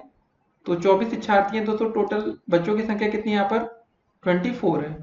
ठीक है, और जो आयु दोस्तों में दिया गया वर्षों में 12, 13, 14, 15 और 16। तो दोस्तों ये हमारी जो संख्या आ रही है आप देख रहे होंगे 3, 2, 5। ठीक है, ये आपकी दोस्तों संख्या विषम आ रही ना। तो दोस्तों विषम का फार्मूला क्या होता है, अगर हमें माध्यिका ज्ञात करनी है, देखिए यहाँ पर क्वेश्चन में माध्यिका ही पूछा गया, हमें आंकड़ों की माध्यिका बतानी है। तो इसका सिंपल सा फार्मूला होता है n+1/2 वहां पद। देखिए दोस्तों ये आपका सीरियल से लिखा भी गया है, मतलब आरोही क्रम में लिखा है, बढ़ते हुए क्रम में 12, 13, 14 और 15।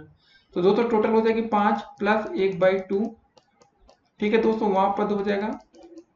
तो दोस्तों हो जाएगा ये 6/2 वहां पद। दोस्तों भाग करेंगे, 2 एकम 2, 2 3 6। ठीक है दोस्तों, तो यहाँ से आ जाएगा आपका तीसरा वहां पद। तो दोस्तों तीसरा पद कौन सा हो जाएगा आपका 14 हो जाएगा। ठीक है, यहाँ पर आप देख रहे हो 14 नंबर, या दोस्तों विकल्प में आपका दोस्तों विकल्प नंबर डी बिल्कुल राइट आंसर होगा। ठीक है, इसी को टिक करेंगे और आप लोग पूरे अंक प्राप्त करेंगे, 40 का डी। तो दोस्तों ऐसे क्वेश्चन आपके पेपर में आते, देखिए यहाँ पर कितना आ जाएगा लिख देते हम लोग, 14 वर्ष आया था ना। तो अगर आपका 1 नंबर या 2 नंबर में क्वेश्चन आ जाए तो आप ऐसे लिखेंगे भी ना प्रॉपर तरीके से 14 वर्ष। देखिए दोस्तों हम आपको हर सवाल प्रॉपर तरीके से इसलिए बता रहे हैं कि अगर क्वेश्चन में अतिलघु उत्तरी या बहुविकल्पी में ये प्रश्न आता है तो कैसे करेंगे आप लोग। ठीक है ना, अतिलघु उत्तरी में तो आपको सॉल्व करना पड़ेगा, या लघु उत्तरी में।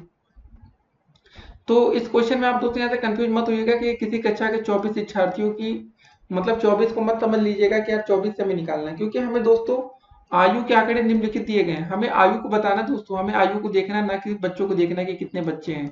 ठीक है, अब देखते हैं आज का अगला प्रश्न। तो दोस्तों 41 नंबर क्वेश्चन क्या रहा आपका कि आंकड़ों 12, 12, 13, 12, 10 का बहुलक होगा। तो दोस्तों बहुलक का मतलब ही आपको समझ में आ चुका होगा अब तक कि जो सबसे ज्यादा बार रिपीट होती है संख्या। ठीक है, जैसे यहाँ 12 की 12 12 सबसे अधिक है, 3 बार रिपीट हो रहा है, तो मतलब इसका बहुलक क्या हो जाएगा 12 ही हो जाएगा, सिंपल सा आंसर है। तो ऐसे क्वेश्चन दोस्तों पेपर में पूछे जा सकते हैं बहुलक को लेकर। तो इसका आंसर दोस्तों विकल्प नंबर बी। अब देखते हैं आज का अगला प्रश्न। तो दोस्तों 42 नंबर क्वेश्चन क्या रहा आपका कि 10 विद्यार्थियों द्वारा 15 में से प्राप्त किए गए निम्नलिखित अंकों का बहुलक होगा। तो बहुलक मतलब कौन सी संख्या सबसे ज्यादा बार रिपीट हुई। दोस्तों यहाँ पर देखिए जरा 10, 10, 10 और 10, देखिए बहुत ही बार दिख रहा है, इसलिए दोस्तों मैं इसको पहले ही हाईलाइट कर लिया। उसके बाद 12 दिख रहा था आपका 2-3 बार, लेकिन 10 आपका 4 बार आ रहा है, ज्यादा बार आपका 10 ही है। इसका सही आंसर क्या होगा दोस्तों, विकल्प नंबर ए होगा। ठीक है, ऐसे क्वेश्चन पेपर में आ सकते हैं बहुलक को लेकर, आसान से क्वेश्चन होते दोस्तों फ्री के नंबर देकर जाएगा। तो इसका सही आंसर होगा विकल्प नंबर ए। अब देखते हैं आज का अगला प्रश्न। तो दोस्तों 43 नंबर क्वेश्चन क्या रहा आपका कि प्रथम 5 अभाज्य संख्याओं की माध्यिका बताना है। तो पहले प्रथम 5 अभाज्य संख्या होती कौन कौन सी उसको लिख लेते हैं। पहले दोस्तों 2 हो जाएगी, फिर 3 हो जाएगी, फिर 5 हो जाएगी, फिर 7 हो जाएगी और फिर 11 हो जाएगी। तो प्रथम 5 अभाज्य संख्याओं की माध्यिका का दोस्तों फार्मूला क्या हो जाएगा, ये n का जो वैल्यू आ रही है दोस्तों ये 5 है, मतलब 5 क्या है विषम संख्या है। तो दोस्तों विषम संख्या के लिए हम फार्मूला कौन सा यूज करते हैं, n+1/2 वहां पद। ठीक है, वहां पद माध्यिका में बताना ना दोस्तों, n की जगह दोस्तों क्या रख देंगे 5 + 1/2। ठीक है, वहां पद आ जाएगा। तो दोस्तों 5 + 1 कितना हो जाएगा 6/2 वहां पद। ठीक है दोस्तों, भाग कर लेंगे, 2 एकम 2, 2 3 6। तो दोस्तों आंसर आपका आ जाएगा यहाँ पर 3वां पद। तो दोस्तों यहाँ पर 3वां पद क्या है, देखिए जरा यहाँ पर 3वां पद दोस्तों आपको दिख रहा होगा, 2 3 के बाद आपका 5 आ रहा है। ठीक है, ये आपका आंसर हो जाएगा। 5 विकल्प में आपका सी दिया गया है ना, तो विकल्प नंबर सी आपका बिल्कुल करेक्ट आंसर है। और दोस्त यहाँ पर भी लिख लेंगे 30वां पद आपका क्या है 5 है। ठीक है, यहाँ पर भी आंसर कर लेंगे। अब देखेंगे दोस्तों आज का अगला प्रश्न। ऐसे क्वेश्चन पेपर में आ सकते हैं, बहुत सीरियसली दोस्तों आप लोग इन सब क्वेश्चन को लीजिएगा, नहीं तो आपसे गलतियां हो सकती हैं। अब देखते हैं आज का अगला प्रश्न। तो दोस्तों 44 नंबर क्वेश्चन क्या रहा आपका, सेक 30 का मान होता है आपको बताना है। पहला विकल्प √3/2 होता है, कि दूसरा विकल्प है कि 2/√3 होता है, तीसरा विकल्प है 1/√3 या चौथा विकल्प है 3 होता है। अब बताइए दोस्तों इसका सही आंसर क्या होगा। देखिए दोस्तों जो सेक 30 का मान आता है ना, वो cos 30 का अगर दोस्तों आपको वैल्यू पता है, cos 30 का 2 वैल्यू होता है दोस्तों, उसका उल्टा ही होता है। cos 30 का दोस्तों मान होता है आपका अंडर रूट 3/2। ठीक है, ये पहला मान आपका cos 30 का था, तो इसका उल्टा दोस्तों हो जाएगा। cos 30 का उल्टा दोस्तों sec 30 का जब हम मान निकालेंगे तो कितना हो जाएगा हमारा 2/√3। ठीक है, ये आपका आंसर हो जाएगा। तो दोस्तों देखते हैं विकल्प में कौन सा सही आंसर होगा आपका। विकल्प नंबर बी आप देख रहे होंगे 2/√3। ठीक है, इसी विकल्प को टिक करेंगे। अब देखते हैं आज का अगला प्रश्न। तो दोस्तों 45 नंबर क्वेश्चन क्या रहा आपका, cot theta into sine theta into sec theta का मान होता है। आपके सामने चार विकल्प है, cot होगा, tan होगा कि 1 होगा या cosec होगा। तो दोस्तों आप लोग अपना आंसर दीजिए, हम आपको सॉल्व करके दिखाते हैं। लिखा प्रश्न में आपका cot थीटा इंटू में साइन थीटा इंटू में दोस्तों लिखा आपका सेक थीटा। ठीक है, तो दोस्तों देखिए cot थीटा को हम क्या लिख सकते हैं, इसको हम लिख सकते हैं cos theta upon sine theta. tan को लिख सकते हैं हम साइन अपॉन कॉस होता है ना, तो ये हो जाएगा कॉस अपॉन साइन इंटू दोस्तों आपका साइन थीटा लिखा ही है। और दोस्तों हमें पता है कि सेक थीटा को क्या लिख सकते हैं, 1/cos थीटा।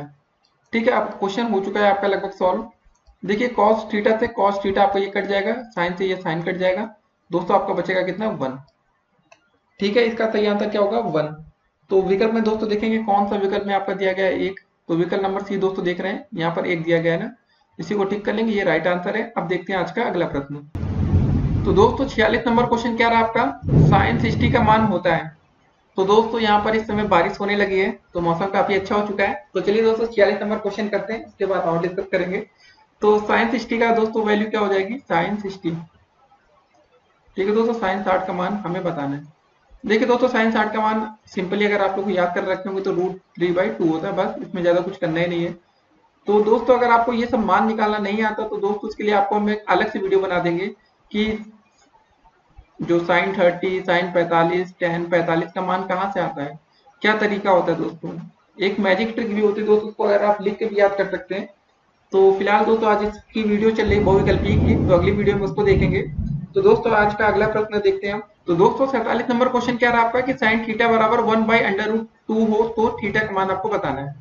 क्या लिखा दोस्तों, साइन थीटा बराबर 1/√2। तो दोस्तों हमें सब बच्चों को पता होगा कि ये साइन 45 का मान होता है आपका 1/√2। ठीक है, साइन 45 का मान कितना होता है दोस्तों, 1/√2। तो बस आपका आंसर हो जाएगा, थीटा की वैल्यू कितनी हो जाएगी, यहाँ पर बोल देंगे आपको सिंपल सा 45। तो आसान से क्वेश्चन है दोस्तों, बस आपको सारी वैल्यू को एकदम रट्टा मान लेना है। नहीं आता तो दोस्तों तरीके से याद कर सकते हैं, कि कुछ बच्चों को याद ही नहीं होता है, आगे पीछे हो सकता है। तो दोस्तों हम तरीका भी आपको पूरा प्रॉपर एक अलग से वीडियो बनाएंगे उसके लिए, आपको परेशान नहीं होना है। ठीक है, अब देखते हैं आज का अगला प्रश्न। तो दोस्तों 48 नंबर क्वेश्चन क्या रहा आपका, 1 माइनस साइन स्क्वायर ए प्लस 1 प्लस टेन स्क्वायर ए का मान होगा। देखिए इससे पहले दोस्तों हम आपको एक फार्मूला बता दें, अगर आपने पढ़ा होगा, साइन स्क्वायर ए प्लस का कॉस स्क्वायर ए, इसका मान होता है दोस्तों 1। ठीक है, और दोस्तों आपने एक और फार्मूला पढ़ा होगा, सेक स्क्वायर ए माइनस का टेन स्क्वायर ए, इसका मान भी होता है दोस्तों आपका 1। और यहाँ पर दोस्तों में मान क्या क्या दिया गया इसको देखते हैं, 1 माइनस साइन स्क्वायर ए, इसको दोस्तों हम क्या लिख सकते हैं, 1 माइनस साइन स्क्वायर ए को अगर दोस्तों इस साइन स्क्वायर को यहाँ पर इसकी इस साइड लेके आएंगे तो क्या हो जाएगा, यहाँ से दोस्तों आपको हो जाएगा ना कॉस स्क्वायर ए बराबर 1 माइनस साइन स्क्वायर ए। ठीक है, ये हो जाएगा। अब दोस्तों अगर सेक स्क्वायर ए का मान निकालना तो tan उधर चला जाएगा तो कितना हो जाएगा, सेक स्क्वायर ए बराबर हो जाएगा आपका 1 प्लस का tan स्क्वायर ए। ठीक है, ये हो जाएगा ना। तो दोस्तों 1 माइनस साइन स्क्वायर ए की जगह हम क्या लिख सकते हैं, कॉस स्क्वायर ए लिख सकते हैं। तो लिख लेते हैं कॉस स्क्वायर ए इंटू में 1 प्लस tan स्क्वायर ए की जगह दोस्तों हम क्या लिख सकते हैं, सेक स्क्वायर ए। तो सेक स्क्वायर ए। ठीक है दोस्तों, इसको सॉल्व कर लेते हैं, आपका आंसर आ जाएगा। कॉस स्क्वायर ए को क्या लिखेंगे, कॉस स्क्वायर ए इंटू में दोस्तों हो जाएगा सेक स्क्वायर ए की जगह 1 अपॉन कॉस स्क्वायर ए। ठीक है दोस्तों, इससे ये कट जाएगा, आपकी वैल्यू आ जाएगी 1। बस ये आपका आंसर हो जाएगा। तो ऐसे क्वेश्चन पेपर में आते रहते हैं, तो आपको ध्यान में रखना है, वहीं से भी आपकी कोई गलती नहीं होनी चाहिए। छोटी से छोटी गलती दोस्तों आपका 1 नंबर काट सकती है। और दोस्तों हमें पता है कि 4th सेमेस्टर में किसी बच्चे का बैक आता है तो सबसे दुखद बात होती है। अब देखते हैं आज का अगला प्रश्न। तो दोस्तों 49 नंबर क्वेश्चन क्या रहा आपका कि बेलन के वक्र पृष्ठ का सूत्र होता है। देखिए दोस्तों बेलन का वक्र पृष्ठ का फार्मूला सिंपल सा होता है 2πr, इसको याद कर लेना है, इसमें ज्यादा आपको कंफ्यूज नहीं करेंगे, तो आप लोग कंफ्यूजन में आ जाएंगे कि ये आला होगा वो आला होगा। तो क्या होता है इसका फार्मूला सिंपल था 2πr × h। ठीक है, इसको याद कर लीजिए। अब देखते हैं आज का अगला प्रश्न। तो दोस्तों 50 नंबर क्वेश्चन क्या रहा आपका, शंकु की तिरछी ऊंचाई होती है, आपको ये बताना है। पहला विकल्प है दोस्तों एल स्क्वायर बराबर एच प्लस आर, दूसरा विकल्प है H square plus R square, तीसरा विकल्प है एल बराबर अंडर रूट में H square plus R square, या चौथा विकल्प है इनमें से कोई नहीं। देखिए दोस्तों, शंकु की तिरछी ऊंचाई का फॉर्मूला नॉर्मली होता है एल स्क्वायर बराबर आपका एच स्क्वायर प्लस का आर स्क्वायर। ठीक है दोस्तों, अगर ये नया दिया गया हो फॉर्मूला तो ये दिया गया हुआ एल बराबर अंडर रूट का आपका एच का स्क्वायर प्लस का आर का स्क्वायर। ठीक है, आपका विकल्प नंबर सी आपका कुछ ऐसे दिया गया ना, ये एल दिया गया दोस्तों, इसको ध्यान में रखना है। तो ये आपका आंसर बिल्कुल करेक्ट हो जाएगा। तो दोस्तों अब तक हमने 50 क्वेश्चन देख लिए हैं। एक अच्छी बात है, एक अच्छी अचीवमेंट है, कितने कम समय में दोस्तों हमने 50 प्रश्न देखे।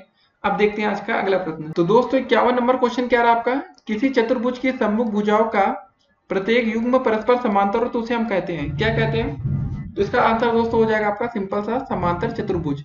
इसको याद रखना है, ठीक है। इसका आंसर क्या होगा, विकल्प नंबर सी समांतर चतुर्भुज। इसको टिक करेंगे। अब दोस्तों देखते हैं आज का अगला प्रश्न।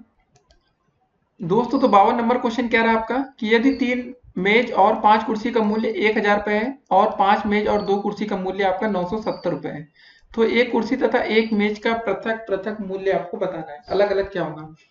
तो ऐसे क्वेश्चन दोस्तों क्या करते हैं, देखिए सबसे आसान तरीका है जल्दी से करने के लिए, आप इसको मान लीजिए दोस्तों 3 मेज और 5 कुर्सी, ठीक है। अगर दोस्तों इसको ऐसे मान सकते हैं 3x प्लस 5y बराबर 1000।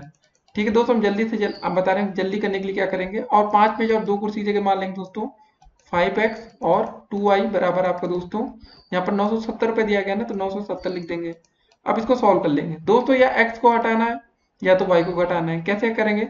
तो दोस्तों यहाँ पर y को इक्वल करके y को काट लेते हैं ना, विलोपन विधि आपने पढ़ा होगा। तो दोस्तों इसको समीकरण नंबर 1 मान लेते हैं, इसको समीकरण नंबर 2 मान लेते हैं। समीकरण एक में 2 से गुणा करेंगे दोस्तों, 2 से गुणा, और दोस्तों समीकरण 2 में क्या करेंगे 5 से गुणा। 2 में अगर हम 5 से गुणा करेंगे तो क्या होगा दोस्तों, देखते हैं क्या क्या निकल के आता है निष्कर्ष। ठीक है, 5 से गुणा करते हैं। तो दोस्तों जब समीकरण 1 में हम 2 से गुणा करेंगे तो कितना हो जाएगा, यहाँ पर 3 दूनी 6x 10y हो जाएगा ना, यहाँ पर 6x प्लस का 10y बराबर दोस्तों आपका 1000 था, तो यहाँ पर हो गया 2000। हमने 2 से गुणा किया, तो समीकरण 2 में दोस्तों हमने कितने गुणा करना है, 5 से करना है। 5 में 25x और 5 दूनी 10y, दोस्तों हो जाएगा 25x प्लस का 10y बराबर 970 में जब 5 से गुणा करें तो कितना हो जाएगा दोस्तों, 5 0 0, 5 7 35 का 5, 5 9 45, 3 48। ठीक है, इतना हो गया। अब दोस्तों क्या करें, इसको सॉल्व करना सिंपल सा, माइनस चिन्ह सब में लगा लेते हैं, घटा लेते हैं, ये कट गया पूरा। दोस्तों 25x में से 6x घटेगा तो माइनस का कितना बचेगा, 19x बराबर दोस्तों आ जाएगा 48, 50 में 2000 घटाएंगे दोस्तों 850 पर लास्ट का बचेगा, यहाँ 2 आगे आ जाएगा, माइनस माइनस चिन्ह दोस्तों कट जाएगा, यहाँ से x की वैल्यू आ जाएगी आपकी 28 50 बटे 19। भाग कर लेंगे दोस्तों, 19 से कम 19, 19 से कम 19, 19 बचे 95 0। तो दोस्तों आपका एक x की वैल्यू आ गई 150। और दोस्तों दूसरी, अगर x का मान आपका समीकरण किसी में भी रख दे, मान लेते हैं समीकरण 2 में या 1 में रख लेते हैं दोस्तों, समीकरण 1 में आप x का मान रखेंगे तो कितना हो जाएगा, 3 गुणे 150 हो जाएगा ना। पहले लिख लेते हैं, अच्छा समीकरण x, समीकरण नंबर 1 मतलब 3x प्लस 5y बराबर 1000। ठीक है, तो दोस्तों हमने x का मान भी कितना निकाला, आपने देखा 150। अगर x का मान यहाँ पर रख देंगे तो कितना हो जाएगा, 3 गुणे 150 रखेंगे x प्लस का 5y बराबर आपका 1000 आ। ठीक है, 3 गुणे 150 मतलब 450 आ जाएगा, प्लस का 5y बराबर आपका 1000। दोस्तों जब 5y बराबर निकालेंगे तो कितना हो जाएगा, 1000 में से 450 इधर जाके घट जाएगा, 1000 में से हम 450 घटा लेंगे दोस्तों, कितना आ जाएगा आपका 550। ठीक है, ये बचा आपका 550 ना, लिख लिया हमने आगे। तो दोस्तों y के मान कैसे निकाल लेंगे हम लोग, 550 बटे 5 कर देंगे। ठीक है, भाग कर लेंगे, कितनी बार जाएगा, 5 एकम 5, 5 एकम 5 0। तो दोस्तों 110 आ गया, तो हमारा मान 110 आ रहा और हमारा मान 150 आ रहा। ठीक है, y का मान 110 और x का मान हमारा आ रहा है 150। ठीक है दोस्तों, 150 और 10 वाला देखते हैं विकल्प कौन सा है, देखते हैं। तो पहला विकल्प दोस्तों देखिए 110 और 150 दिया गया, तो मतलब हमारा राइट आंसर यही होगा। इसको टिक करेंगे दोस्तों। तो ऐसे क्वेश्चन आपके पेपर में पूछे जा सकते हैं, तो आपको तैयार रहना है कि कैसा भी प्रश्न है उसको आप लोग सॉल्व कर सकते हैं। ये तरीका है दोस्तों, और भी तरीके से इस क्वेश्चन को सॉल्व किया जा सकता है, उसको अगली वीडियो में देखेंगे। तो दोस्तों अब देखते हैं आज का अगला प्रश्न। तो दोस्तों 53 नंबर क्वेश्चन क्या रहा आपका, यदि 2 अंकों की एक संख्या की दहाई का अंक इकाई के अंक से 3 कम है, यदि संख्या अंकों की जोड़ की 4 गुनी हो तो वह संख्या क्या होगी, आपको बताना है। तो दोस्तों पहले मान लेते हैं आपका इकाई का अंक आपका x है और दहाई का अंक दोस्तों आपका y है। इकाई माना दोस्तों लिख लेंगे आप लोग, माना इकाई का अंक आपका दोस्तों कितना है, इकाई बराबर आपका x है, दहाई आपका दोस्तों कितना है, y है। ठीक है, मान सकते हैं आप लोग दहाई बराबर y। ठीक है, क्या बोला गया दोस्तों, दहाई का अंक इकाई के अंक से 3 कम है, मतलब y बराबर इकाई के अंक से 3 कम है। ठीक है, तो यहाँ से दोस्तों हम एक मान निकाल सकते हैं, इसको 3 को इधर ले जाए, y को इधर ले आए, x माइनस वाई बराबर दोस्तों आ जाएगा आपका प्लस का 3, समीकरण नंबर 1। अब दोस्तों बोला गया यदि संख्या अंकों की जोड़ की 4 गुनी हो तो वह संख्या होगी। तो दोस्तों संख्या आपकी सिंपल से क्या मानते हैं, 10y प्लस एक्स मान लेते हैं। अंकों की जोड़ की 4 गुनी दोस्तों, मतलब अंक क्या कहते हैं आपके x और y, तो इसकी 4 गुनी ना, इसकी 4 गुनी कर देते, बस हो गया आपका दूसरा समीकरण दोस्तों आपका यही से तैयार हो जाएगा। 10y प्लस का x बराबर दोस्तों अंदर 4 का गुणा हो जाएगा 4x प्लस का 4y। ठीक है दोस्तों, एक काम करते हैं, इधर ही लेके जाते हैं, 4x इधर सबको लेके आते हैं तो कितना हो जाएगा आपका 4x माइनस का x आ जाएगा प्लस का 4y माइनस का 10y बराबर हो जाएगा दोस्तों आपका 0। तो यहाँ से कुछ वैल्यू आ जाएगी 3x माइनस का 6y इक्वल टू 0। ठीक है दोस्तों, तो कुछ तो आ गया ना यहाँ से। और दोस्तों आपका समीकरण नंबर 1 ये था। तो एक काम और कर सकते हैं, 3 से और इसको दोस्तों कॉमन ले लें तो क्या हो जाएगा, 3 से भाग कर लेंगे, कॉमन ले लें तो बचेगा यहाँ पर x minus 2y equal to 0। समीकरण नंबर 2 ये बनेगा। समीकरण नंबर 1 दोस्तों क्या है, x minus y equal to 3। ठीक है, इसको सॉल्व कर लेते हैं। तो 200 यहाँ पर घटा लेंगे, माइनस हो जाएगा, यहाँ प्लस हो जाएगा, यहाँ पर माइनस हो जाएगा, ये कट जाएगा। यहाँ दोस्तों बचेगा आपका कितना, माइनस का y इक्वल टू माइनस का 3, माइनस से माइनस दोस्तों कट जाएगा, तो y का मान हमारा आ जाएगा 3। तो दोस्तों हमारा y कौन सा अंक है, इकाई के दहाई, तो दोस्तों हमने दहाई का अंक माना तो y। तो दोस्तों आप यहाँ देखिए विकल्प में दहाई में कौन से 3 आ रहा है, इसी में आ रहा है, तो दोस्तों आपका सही आंसर विकल्प नंबर सी हो जाएगा। अभी हम लोग इकाई का अंक भी निकाल के देख लेंगे, ऐसी बात नहीं है।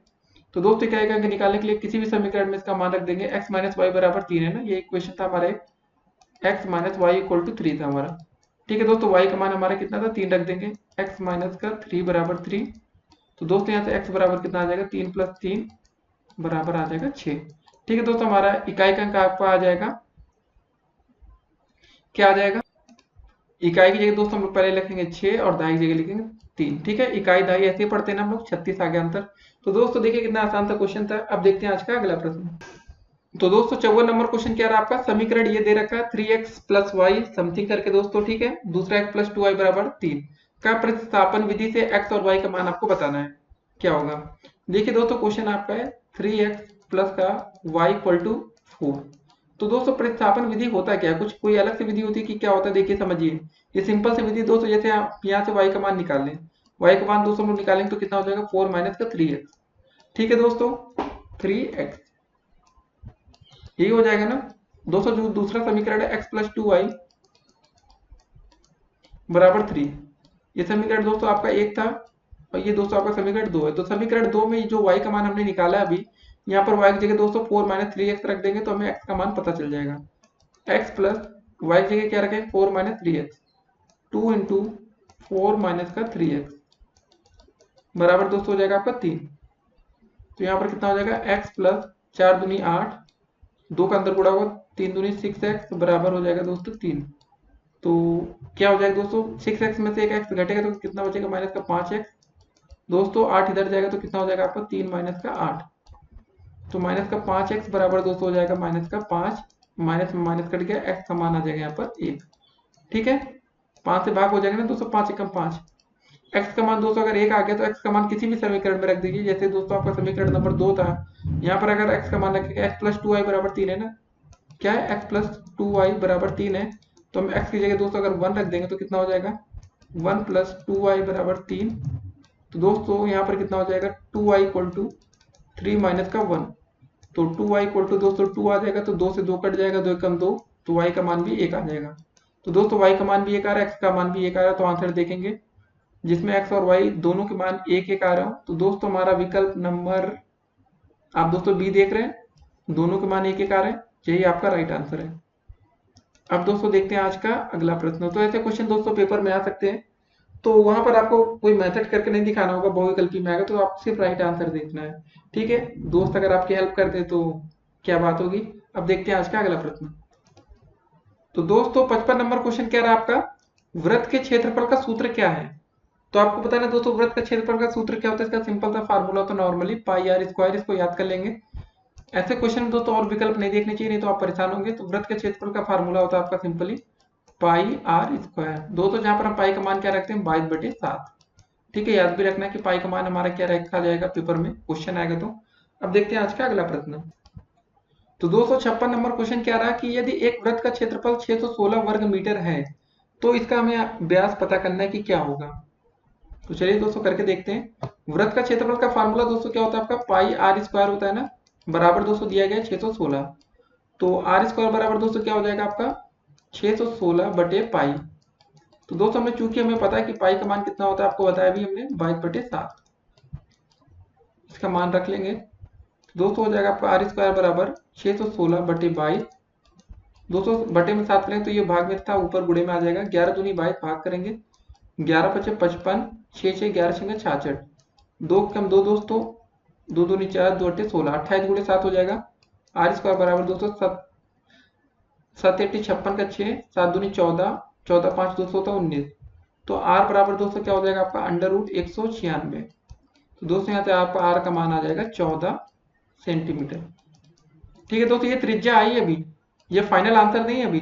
आपको क्या निकालना क्या है, हमें इसका व्यास पता करना है।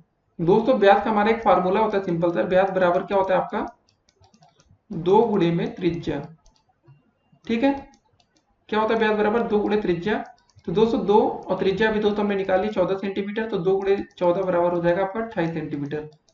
तो जो बच्चे भाई जल्दबाजी में रहते हैं, क्वेश्चन पूरा नहीं पढ़ते, तो वो बच्चे यहाँ पर गलती करेंगे और 14 को टिक मार के आएंगे, लेकिन इसका राइट आंसर होगा आपका 28 मीटर। ठीक है दोस्तों, हम लोग यहाँ पर जो इसकी यूनिट लिख रहे थे सेंटीमीटर में, ये सेंटीमीटर में नहीं होगा, यहाँ पर सब मीटर में दिया गया तो भाई मीटर में ही लिखेंगे। वो तो हमने देखा नहीं क्वेश्चन में, तो आपको दोस्तों ध्यान में देना है कि अगर यूनिट अगर आपकी मीटर में है तो सब कुछ आपका जो आंसर आएगा वो मीटर में ही आएगा। ठीक है ना, 28 मीटर। तो हमने कौन सा विकल्प टिक करना है, 28 मीटर को टिक करना है। और ये दोस्तों आपका व्यास है, देखिए जो 14 आ रहा है वो आपका त्रिज्या आ रही है, लेकिन हमें प्रश्न में व्यास पूछा गया था। अब देखते हैं आज का अगला प्रश्न। तो दोस्तों 57 नंबर क्वेश्चन क्या रहा आपका कि चतुर्भुज के चारों कोणों का योगफल कितना होता है। तो चतुर्भुज के चारों कोणों का योगफल आपका दोस्तों होता है 360 अंश। यहाँ पर तो ऐसा दिया नहीं गया, लिखा है एक समकोण होता है कि 2 समकोण की 4 की इनमें से कोई नहीं। तो दोस्तों जब 4 समकोण को जोड़ देंगे 90 90 90 और 90, तो दोस्तों आपका बन जाएगा 360 अंश। इसका सही आंसर हो जाएगा आपका 4 समकोण। अब देखते हैं आज का अगला प्रश्न। तो दोस्तों 58 नंबर क्वेश्चन क्या रहा आपका, चतुर्भुज की वे दो भुजाएं जिनका एक उभयनिष्ठ अत्यंत बिंदु होता है, ठीक है, कहलाती हैं, क्या कहलाती हैं दोस्तों, वो कहलाती है आपकी क्रमागत भुजाएं। इसको अच्छे से याद कर लीजिए दोस्तों, क्रमागत भुजाएं। अब दोस्तों देखते हैं आज का अगला प्रश्न। तो दोस्तों 59 नंबर क्वेश्चन क्या रहा आपका कि चतुर्भुज के अंतःकोण होते हैं, कितने होते हैं, 2 होते हैं, 3 होते हैं, 4 होते हैं कि 8 होते हैं, बताइए सोच के आप लोग। तो जो बच्चे सोच रहे हैं कि इसके चतुर्भुज के अंतःकोण आपके 4 होंगे, वो बच्चे बिल्कुल राइट है, यहाँ पर उसका आंसर सही है। ठीक है, अब देखते हैं आज का अगला प्रश्न। तो दोस्तों 60 नंबर क्वेश्चन क्या रहा आपका कि वर्ग की भुजाएं होती हैं, कैसी होती है दोस्तों वर्ग की भुजाएं, सोचिए आप लोग बताइए। केवल 2 सम्मुख भुजाएं बराबर होती है कि सभी बराबर होती है कि सभी असमान होती है कि केवल 2 आसन भुजाएं बराबर होती हैं, सोचिए और आंसर करिए। तो दोस्तों वर्ग की जो होती है ना, सभी भुजाएं आपकी बराबर होती है, इसका आंसर होगा विकल्प नंबर बी, ये आपका बिल्कुल राइट है। तो दोस्तों 61 नंबर क्वेश्चन क्या रहा आपका कि आयत के विकर्ण परस्पर होते हैं, क्या होते हैं दोस्तों, लंब होते हैं कि बराबर होते हैं कि असमान होते हैं कि समांतर होते हैं, आपको ये बताना है। तो आयत के विकर्ण परस्पर दोस्तों आपके होते हैं बराबर, इसको टिक करेंगे। ठीक है, अब देखते हैं आज का अगला प्रश्न। तो दोस्तों 62 नंबर क्वेश्चन क्या रहा आपका कि वर्ग की चारों भुजाएं होती हैं, कैसी होती है दोस्तों, आप बताइए। असमान होती है कि समान होती है कि तिरछी होती है कि केवल 2 भुजाएं समान होती हैं, सोचिए और बताइए इसका आंसर। तो जो बच्चे बता रहे हैं कि इसका आंसर समान होगा, वो बच्चे बिल्कुल राइट बोल रहे हैं। अब देखते हैं आज का अगला प्रश्न। तो दोस्तों 63 नंबर क्वेश्चन क्या रहा आपका, समांतर चतुर्भुज के सम्मुख कोण होते हैं, कैसे होते हैं बताइए सोचिए, बराबर होते हैं क्या, समान होते हैं कि समकोण होते हैं कि विपक्षी होते हैं। 63 का क्या आंसर होगा, तो समांतर चतुर्भुज के जो सम्मुख कोण होते हैं ना वो बराबर होते हैं, इसका आंसर होगा विकल्प नंबर ए। अब देखते हैं आज का अगला प्रश्न।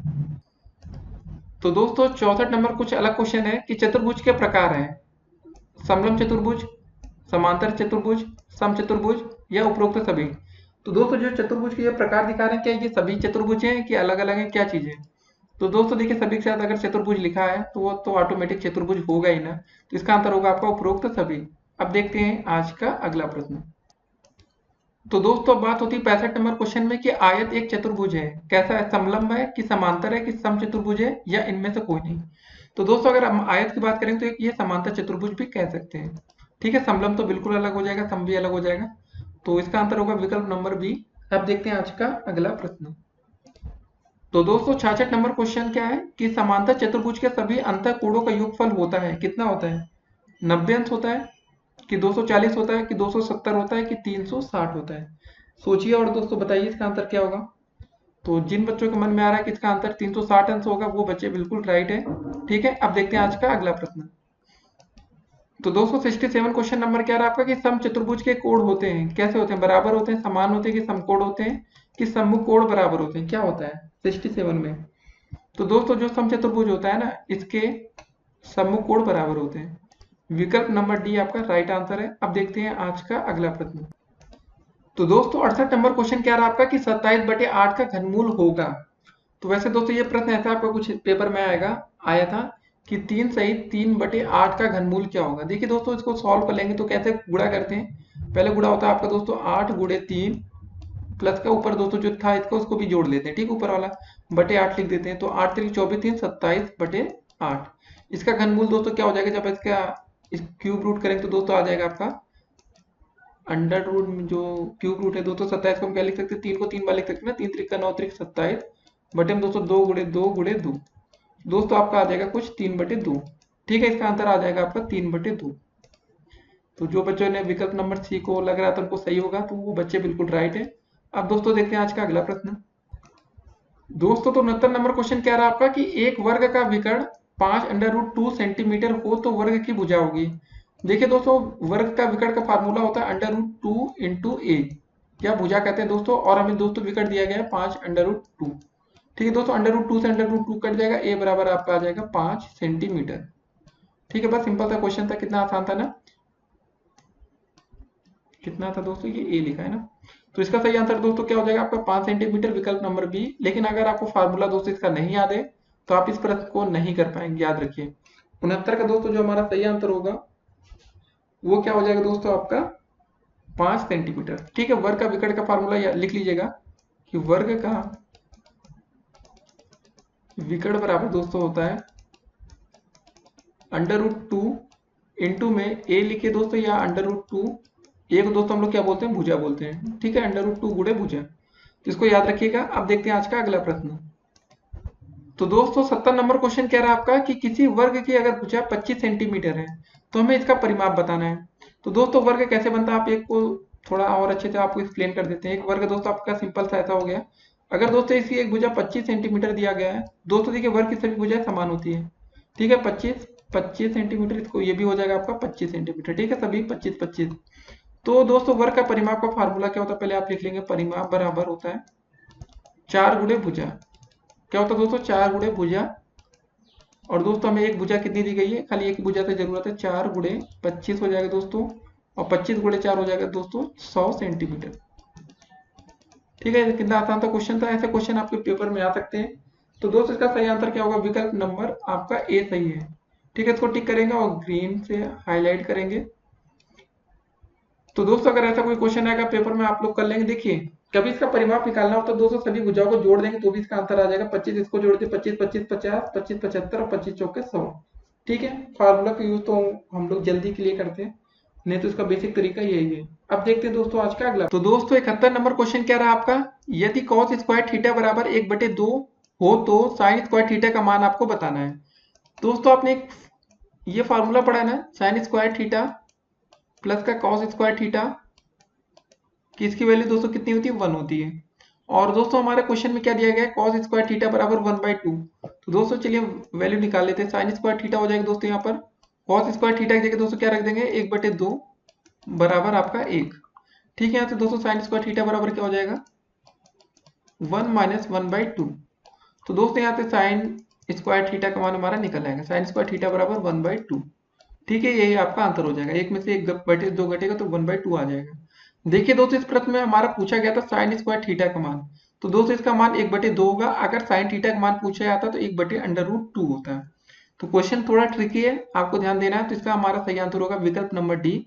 हो सकता है कि बच्चे जल्दबाजी में आके 1/√2 जो है इसको टिक मार सकते हैं, लेकिन हमारा जो क्वेश्चन था उसमें पूछा गया साइन स्क्वायर थीटा का मान, तो हमें ज्यादा दिमाग नहीं दौड़ाना है। अब दोस्तों देखते हैं आज का अगला प्रश्न।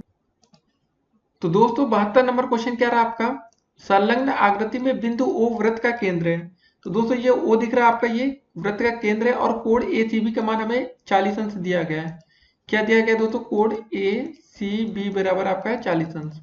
ठीक है, तो दोस्तों हमें बता मतलब कोण AOB की माप हमें ज्ञात करना है। पूछा क्या गया दोस्तों, ये वाला कोण दोस्तों आपको जो केंद्र में दिख रहा है, ये वाला कोण की हमें माप बताना है। तो दोस्तों अगर ये 40 अंश होगा तो इसका ये जो आपका केंद्र पर बना कोण होता है ये डबल हो जाता है। तो दोस्तों इसका आंसर आपका सिंपल सा हो जाएगा विकल्प नंबर डी, 80 अंश। ठीक है दोस्तों, ये क्वेश्चन आपका BTC 2016 में पूछा भी जा चुका है पेपर में। ठीक है, ये क्वेश्चन आपका BTC में आ चुका है, या DLED 2016 में यह प्रश्न पेपर में आपके पूछा जा चुका है। तो ऐसे क्वेश्चन पेपर में आ जाए आपको ध्यान रखना है। अब दोस्तों देखते हैं आज का अगला प्रश्न। दोस्तों तो 73 नंबर क्वेश्चन क्या रहा आपका, परिमेय संख्या -4/5 तथा 8/15 का भागफल है। ठीक है, आपको बताना है। विकल्प आपके सामने 4 दिए गए हैं, आप लोग इसको गेस कर सकते हैं, तब तक तुक्का लगा सकते हैं। तो चलिए दोस्तों देख लेते हैं भाग करके। -4/5 तथा इसको भाग करना है 8/15 से। तो क्या होगा दोस्तों, जब ये गुणा में आएगा तो लास्ट का लास्ट से गुणा, बीच का बीच से गुणा हो जाएगा। ठीक है दोस्तों, -4/5 दोस्तों ऊपर पलट जाएगी ना संख्या, 15/8 हो जाएगा। 4 एकम 4, 4 दूनी 8, 5 एकम 5, 5 एक 15। तो दोस्तों कितना आ जाएगा, -3/2। यही आपका आंसर हो जाएगा। तो आप देख रहे होंगे विकल्प नंबर सी, -3/2 दिया गया है, यही आपका राइट आंसर है। तो ऐसे क्वेश्चन दोस्तों आपके पेपर में आते हैं, तो आपको ध्यान में रखना है। आप कहेंगे ये क्वेश्चन कभी आया है कि नहीं, तो दोस्तों ये DLED 2017 में ये क्वेश्चन पूछा जा चुका है। ठीक है, तो तैयारी आप लोग अच्छे से कर लीजिए, DLED या BTC। अब दोस्तों देखते हैं आज का अगला प्रश्न। तो दोस्तों 74 नंबर क्वेश्चन क्या रहा आपका, एक पासा फेंकने पर प्रतिदर्श समष्टि में अभाज्य संख्या के अवयवों की संख्या है। तो दोस्तों आप बताना आपको क्या होगा इसका आंसर। तो इसको दोस्तों आंसर आएगा आपका विकल्प नंबर डी, आंसर आएगा 3। तो ये भी क्वेश्चन दोस्तों आपका BTC 2017 में पूछा जा चुका है, या DLED, तो आपको ध्यान में रखना है। अब दोस्तों देखते हैं आज का अगला प्रश्न। दोस्तों तो 75 नंबर क्वेश्चन क्या रहा आपका, 0.0000408 का घनमूल होगा। ठीक है, तो कैसे करेंगे दोस्तों, घनमूल आपको बताना है। तो लिखा है दोस्तों 0.00008। ठीक है, इतना लिखा है। ये दोस्तों दशमलव चिन्ह हटाएंगे, कितने जीरो दोस्तों, यहाँ पर 2 जीरो था, 2 2 4 1 5। ठीक है दोस्तों, तो नीचे 5 जीरो आ जाएंगे, 3 4 5, 4 जीरो और 8 का आ गया। ठीक है, इसका दोस्तों हमें क्या बताना है, घनमूल। तो कैसे होगा दोस्तों इसका आंसर बताइए आप लोग। तो दोस्तों यह प्रश्न आपके पता है DLED 2017 में पूछा जा चुका है पहले ये क्वेश्चन। इससे पहले दोस्तों इसी वीडियो में हमने ये क्वेश्चन डिस्कस किया था, लेकिन दोस्तों वहां पर आपका क्वेश्चन थोड़ा हटकर था। वो था 0.123 4, वहां 5 जीरो था और 8 ऐसे लिखा था। तो दोस्तों उसका हमने क्या किया था, दशमलव का चिन्ह हटाया था। दोस्तों नीचे कितने 6 जीरो आ गए थे, 3 3 6। तो दोस्तों ये क्वेश्चन आपका सही था, मतलब ये हुआ था 8/10⁶। अब दोस्तों यार प्रश्न आपका क्या बनेगा पता है, 8/10⁵ अब दोस्तों ऊपर का तो आ जाएगा 2 और नीचे का दोस्तों नहीं आ पाएगा, तो वो अंडर रूट में रह के ही इसका आंसर आएगा। लेकिन दोस्तों ऐसे गलत क्वेश्चन आपके पेपर में पूछे जा सकते हैं, तो आपको ध्यान में रखना है कि कभी गलत आएगा तो क्या करना पड़ेगा। तो दोस्तों आप लोग अपने आप से मान सकते हैं कि ये ऐसे हो सकता है। तो ऐसा क्वेश्चन आपके पेपर में पूछा जा चुका है, तो आपको ध्यान में रखना है। ठीक है, फिलहाल इसका दोस्तों जो सही क्वेश्चन होगा वो यही होगा जो हमने यहाँ पर आपको पहले लिखा था। यहाँ पर दोस्तों पहले 3 तो 5 जीरो होंगे, फिर 8 लिखा रहेगा। तो दोस्तों ऊपर 8/10⁶ इसका जब घनमूल ऐसे निकालेंगे तो दोस्तों क्या हो जाएगा, 8 का दोस्तों मैं बताया था आपको 2 आ जाता है, 10⁶ है दोस्तों, तो यहाँ पर 10⁻2 आ जाएगा इसका। तो दोस्तों 2/100 हो जाएगा आपका। 2/100 को जब हम सॉल्व करेंगे तो आ जाएगा आपका 0.02। इसको हमने देखिए शुरुआत में वीडियो में अच्छे से डिस्कस किया था इस क्वेश्चन को। तो फिलहाल दोस्तों इसका क्वेश्चन यहाँ पर गलत है, तो इसका कोई आंसर नहीं होगा इस प्रश्न का। इन 4 जो आपके सामने दोस्तों विकल्प दिख रहे हैं, फिलहाल इस विकल्प में इसका आंसर नहीं दिया गया है। ठीक है, और दोस्तों अगर आप सॉल्व करना चाहें तो सही क्वेश्चन अगर होता तो इसका दोस्तों आंसर आपका 0.02 बन जाता, जो कि आपको दोस्तों विकल्प नंबर 2 दिया गया है। लेकिन इस प्रश्न का क्वेश्चन ही गलत है, तो इसका फिलहाल यहाँ पर आंसर नहीं है। अगर इसको आप सॉल्व करेंगे तो क्या आएगा आंसर, इसको भी देख लेते हैं। 3 2 5, ठीक है दोस्तों, ऐसे लिखा है 8/10 की घात 5 हो जाएगा नीचे, ठीक है। तो इसका दोस्तों जब हम घनमूल निकालेंगे तो क्या हो जाएगा, इसको भी देख लेते हैं। जो काफी बच्चे कहेंगे सर ने बताया नहीं, तो हो जाएगा दोस्तों ऐसा कुछ। आपका 8 का घनमूल दोस्तों 2 बाहर आ जाएगा, नीचे एक 10 आपका बाहर आएगा दोस्तों, और आपका घनमूल के अंदर रहेगा √10 में 3, ये 10 का स्क्वायर या 100 लिख सकते हैं इसको अंदर। तो दोस्तों 2/10 को आप ऐसे लिख दीजिए 0.2, आपका अंडर रूट घनमूल में आपका 100 रहेगा, और बाहर ऐसे 3 लिखा रहेगा। यही आप इसको आंसर कर सकते हैं। तो ऐसा फिलहाल विकल्प तो दिया नहीं गया है। ऐसे क्वेश्चन गलत कभी कभी पेपर में आपके पूछ लिए जाते हैं। अब दोस्तों देखते हैं आज का अगला प्रश्न। तो दोस्तों 76 नंबर क्वेश्चन क्या रहा आपका, आइए देखते हैं। sin 30/cos 60 का मान आपको बताना है। क्या लिखा दोस्तों, sin 30 बटे में cos 60 का मान दोस्तों आपको बताना है, ठीक है। तो दोस्तों sin 30 का मान होता है आपका 1/2, और cos 60 का मान भी दोस्तों होता है आपका 1/2। तो बस 1/2 से 1/2 कट गया, बचेगा कितना दोस्तों, ये, यही आपका आंसर हो जाएगा। आसान था क्वेश्चन था। तो इसका राइट आंसर दोस्तों क्या हो जाएगा, विकल्प नंबर ए। तो ये क्वेश्चन भी दोस्तों आपके पेपर में पूछा जा चुका है, तो मतलब ये क्वेश्चन भी आपके लिए इंपॉर्टेंट हो सकता है। तो ऐसे प्रश्न मतलब बीटीसी या डीएलएड में आपके आ सकते हैं। 2017 का आया हुआ ये क्वेश्चन है। तो दोस्तों ऐसे क्वेश्चन को आपको ध्यान से पढ़ाई करना है। अब दोस्तों देखते हैं आज का अगला प्रश्न। तो दोस्तों 77 नंबर क्वेश्चन क्या था, 77, समीकरण 5x बराबर y और 2x प्लस y बराबर 7 के हल में y का मान दोस्तों आपको बताना है कि यहाँ से y का मान क्या निकल कर आएगा। दोस्तों सबसे पहले आपको दिया गया 5x बराबर y, ठीक है।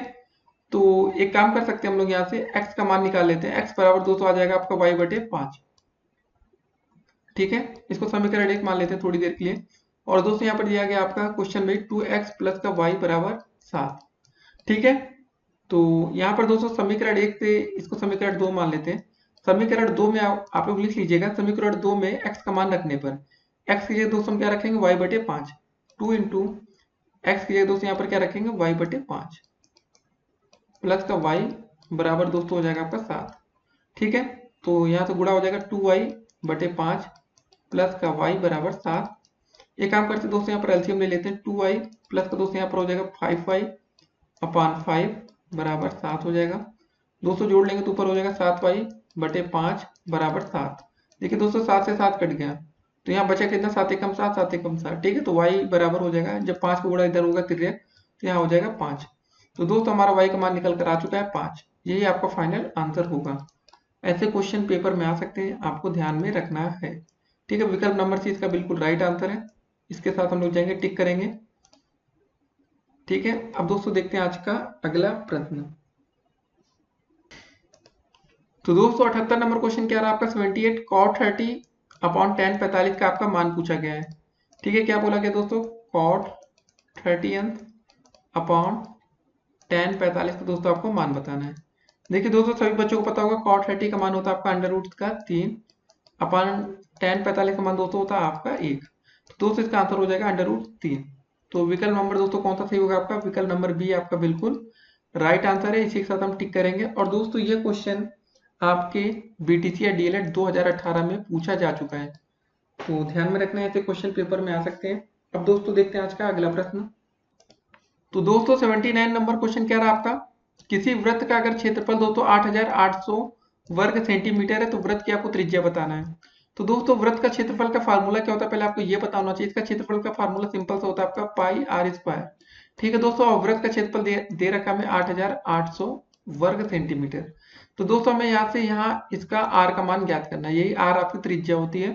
तो दोस्तों यहाँ पर क्या हो जाएगा, r² बराबर हम लोग लिख सकते हैं 8800 बटे का पाई, और दोस्तों पाई की वैल्यू होती है, साइड में लिख लीजिए 22/7, ठीक है। सभी बच्चों को पता होगी या 3.14, लेकिन यहाँ फिलहाल हम 22/7 ही रखेंगे। तो r² बराबर दोस्तों आपका आ जाएगा 8800 बटे में 22, और दोस्तों बटे 7 करेंगे तो दोस्तों ऊपर गुणा में हो जाएगा, ठीक है। भाग कर लेते हैं, 22 एकम 22, 22 चौके 88, 00, ठीक है। तो दोस्तों आपका r² बराबर आ गया 400 गुणे में 7। तो r बराबर दोस्तों क्या हो जाएगा आपका √400 गुणे 7। दोस्तों हम लोग 400 को क्या लिख सकते हैं, जरा सोचिए, जरा आप लोग बताइए। 400 को दोस्तों हम लोग लिख सकते हैं ना 20 गुणे 20 गुणे 7।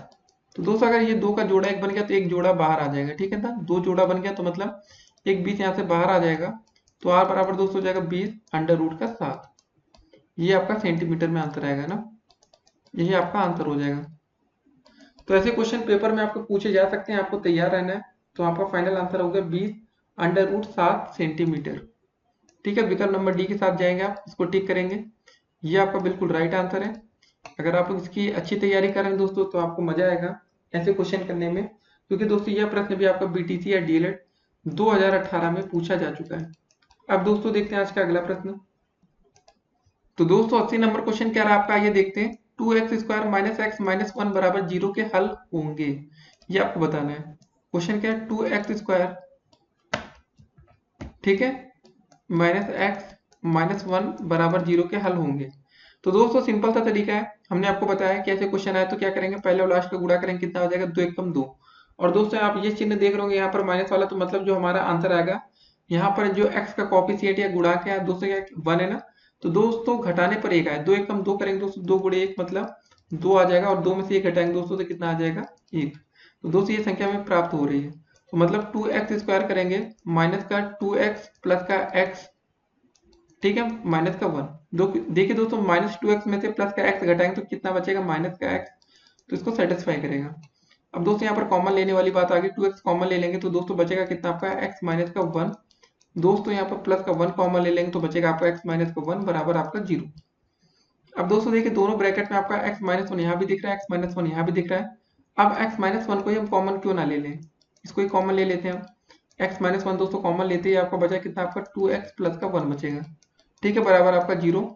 तो दोस्तों एक बार इसको 0 के बराबर रख के देखते हैं और एक बार इसको 0 के बराबर रख के देखते हैं, तो हमें x की वैल्यू प्राप्त हो जाएगी। x माइनस 1 बराबर दोस्तों अगर आप 0 रखते हैं तो हमें x बराबर 1 मिलता है।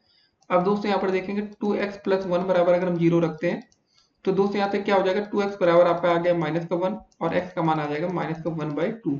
तो दोस्तों आपके दो आंसर आ जाएंगे, तो x बराबर आप ऐसे लिख सकते हैं 1 और माइनस का 1/2। यही आपका फाइनल आंसर होगा, इसी को आंसर करके टिक करेंगे, 1 और 1/2 माइनस का। तो दोस्तों देख रहे होंगे आप लोग, पहला विकल्प नंबर 1 का यही वाला सही आंसर है, बिल्कुल दोस्तों 80 का पहला विकल्प, ठीक है। तो ऐसे क्वेश्चन अगर पेपर में है दोस्तों तो आगे से आप लोग इसको आसानी से कर सकें, उम्मीद करते हैं।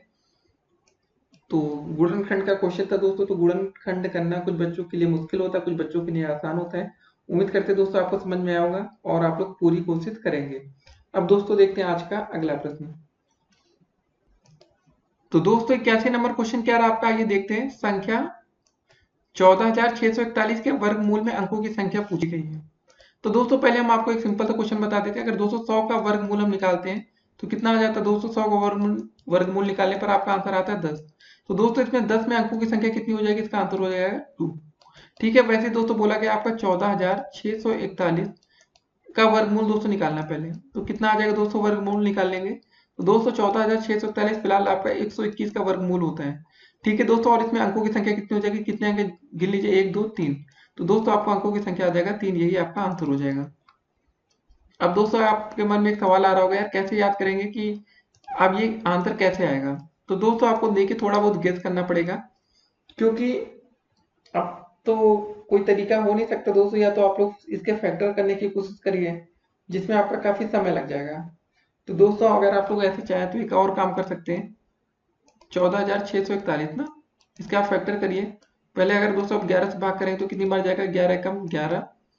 ठीक है दोस्तों, यहाँ 3 और 6 बचा, 11 तिहाई 33, 3 11 तिहाई 33, 11 एकम 11। ठीक है दोस्तों, फिर दोस्तों आप 11 से भाग कर सकते हैं, 11 एकम 11, 2 और 3, 11 दूनी 22, 11 एकम 11। फिर दोस्तों 11 से भाग करेंगे तो 11 बार जाएगा और 11 से फिर भाग करेंगे लास्ट में तो 11 एकम 11। ठीक है दोस्तों, आप ये दो जोड़ा बना लेंगे तो कितना हो जाएगा, 121 गुणे 121 या 11 की घाते 4। तो दोस्तों आपका आंसर तब भी 11 की घाते 2 ही आएगा। तो जो भी तरीका दोस्तों आपको समझ में आए वो कर सकते हैं। फिलहाल अगर आपको याद है तो बहुत ही अच्छी बात है, ना तो थोड़ा समय लगेगा। और हमें इस क्वेश्चन में सिर्फ ये बताना था कि इसके वर्गमूल में अंकों की संख्या कितनी है। तो दोस्तों आप समझ गए ना, 121 में मतलब कितने टोटल अंक लिखे, 3। जैसे दोस्तों अगर आपसे पूछा जाए कभी √9 के वर्गमूल में अंकों की संख्या बताइए दोस्तों, तो √9 का आंसर कितना आएगा, 1, 3 आ जाएगा ना। इसका आंसर कितना आएगा पहले देखिए। इसका आंसर दोस्तों आपका 3 आ जाएगा, और 3 में दोस्तों अंकों की संख्या टोटल कितनी है, 1। ठीक है, तो हमारा फाइनल जो आंसर आएगा वो 1 आएगा, ना कि 3। अब दोस्तों देखते हैं आज का अगला प्रश्न। तो दोस्तों 82 नंबर क्वेश्चन कह रहा है 82 नंबर की किसी चतुर्भुज के किन्हीं 3 कोणों का योगफल अगर 285 है तो चौथे कोण की हमें माप बतानी है। दोस्तों आपको पता होगा चतुर्भुज के चारों कोणों का योगफल कितना होता है आपका 360 होता है, ठीक है ना, चारों कोणों का योगफल। लेकिन दोस्तों हमें दिया गया 3 कोणों का योगफल 285, तो चौथे कोण का माप। तो दोस्तों मान लेते हैं आपका चौथा कोण कितना है, माना चौथा कोण हमारा कितना है, चौथा कोण बराबर दोस्तों आपका है x। ठीक है, तो दोस्तों x प्लस दोस्तों 3 जो कोण दिए गए उसका योगफल आपका 285 है, बराबर दोस्तों चारों कोणों का योगफल आपका 360 होता है। तो x बराबर दोस्तों आपका आ जाएगा 360 माइनस का 285, घटा लेते दोस्तों तो आपका x बराबर आ जाएगा 10 में से 5 गया 5, और दोस्तों यहाँ पर बचा 15, 15 में से 8 गया 7, 75 अंक। ठीक है, x का मान आ गया हमारा 75 अंक। तो दोस्तों चलिए 75 अंक कौन सा है इसको टिक पहले करते हैं। आपका विकल्प नंबर दोस्तों बी बिल्कुल राइट आंसर है। तो ऐसे क्वेश्चन दोस्तों देखिए जो आज आपने सारे क्वेश्चन देखे, ये सब क्वेश्चन आपके पेपर में पूछे जाते हैं। तो दोस्तों आज हमने 82 क्वेश्चन देख लिया आपके बहुविकल्पीय के लिए। उम्मीद करते हैं दोस्तों आपको हर एक क्वेश्चन समझ में आया होगा। अगर आपको कहीं कोई सी भी क्वेश्चन में डाउट हो, संदेह हो कि आपको समझ में नहीं आया, तो बेझिझक आपको कमेंट करना है। फिलहाल अभी दोस्तों आप सीखने की कड़ी में, इस वीडियो को देखने के बाद दोस्तों आपको तुरंत अति लघुत्तरी और लघुत्तरी की वीडियो देखना है। तो दोस्तों जैसे ही वीडियो समाप्त होती है पहले उसको आप देखिए और अपने आप को जांचिए, और दोस्तों आपको कमेंट करके जरूर बताना है कि आपके 82 क्वेश्चन में से आपके कितने प्रश्न सही हुए। जितने भी हुए दोस्तों 10 question, 5 question, 2 question, 25 question, 30 question, 40, तो आपको कमेंट करना है। दोस्तों आपका कमेंट जरूरी है क्योंकि आपके कमेंट से हमें मोटिवेशन मिलता है, और वीडियोस बनाने की दोस्तों जो ताकत मिलती है वो आपके कमेंट से ही आती है। तो दोस्तों चलिए फिर मिलेंगे अगली वीडियो में, तब तक के लिए स्टे कनेक्टेड, और सभी बच्चों को ऑल द बेस्ट पेपर के लिए। उम्मीद करते हैं दोस्तों आपका पेपर काफी अच्छा जाएगा।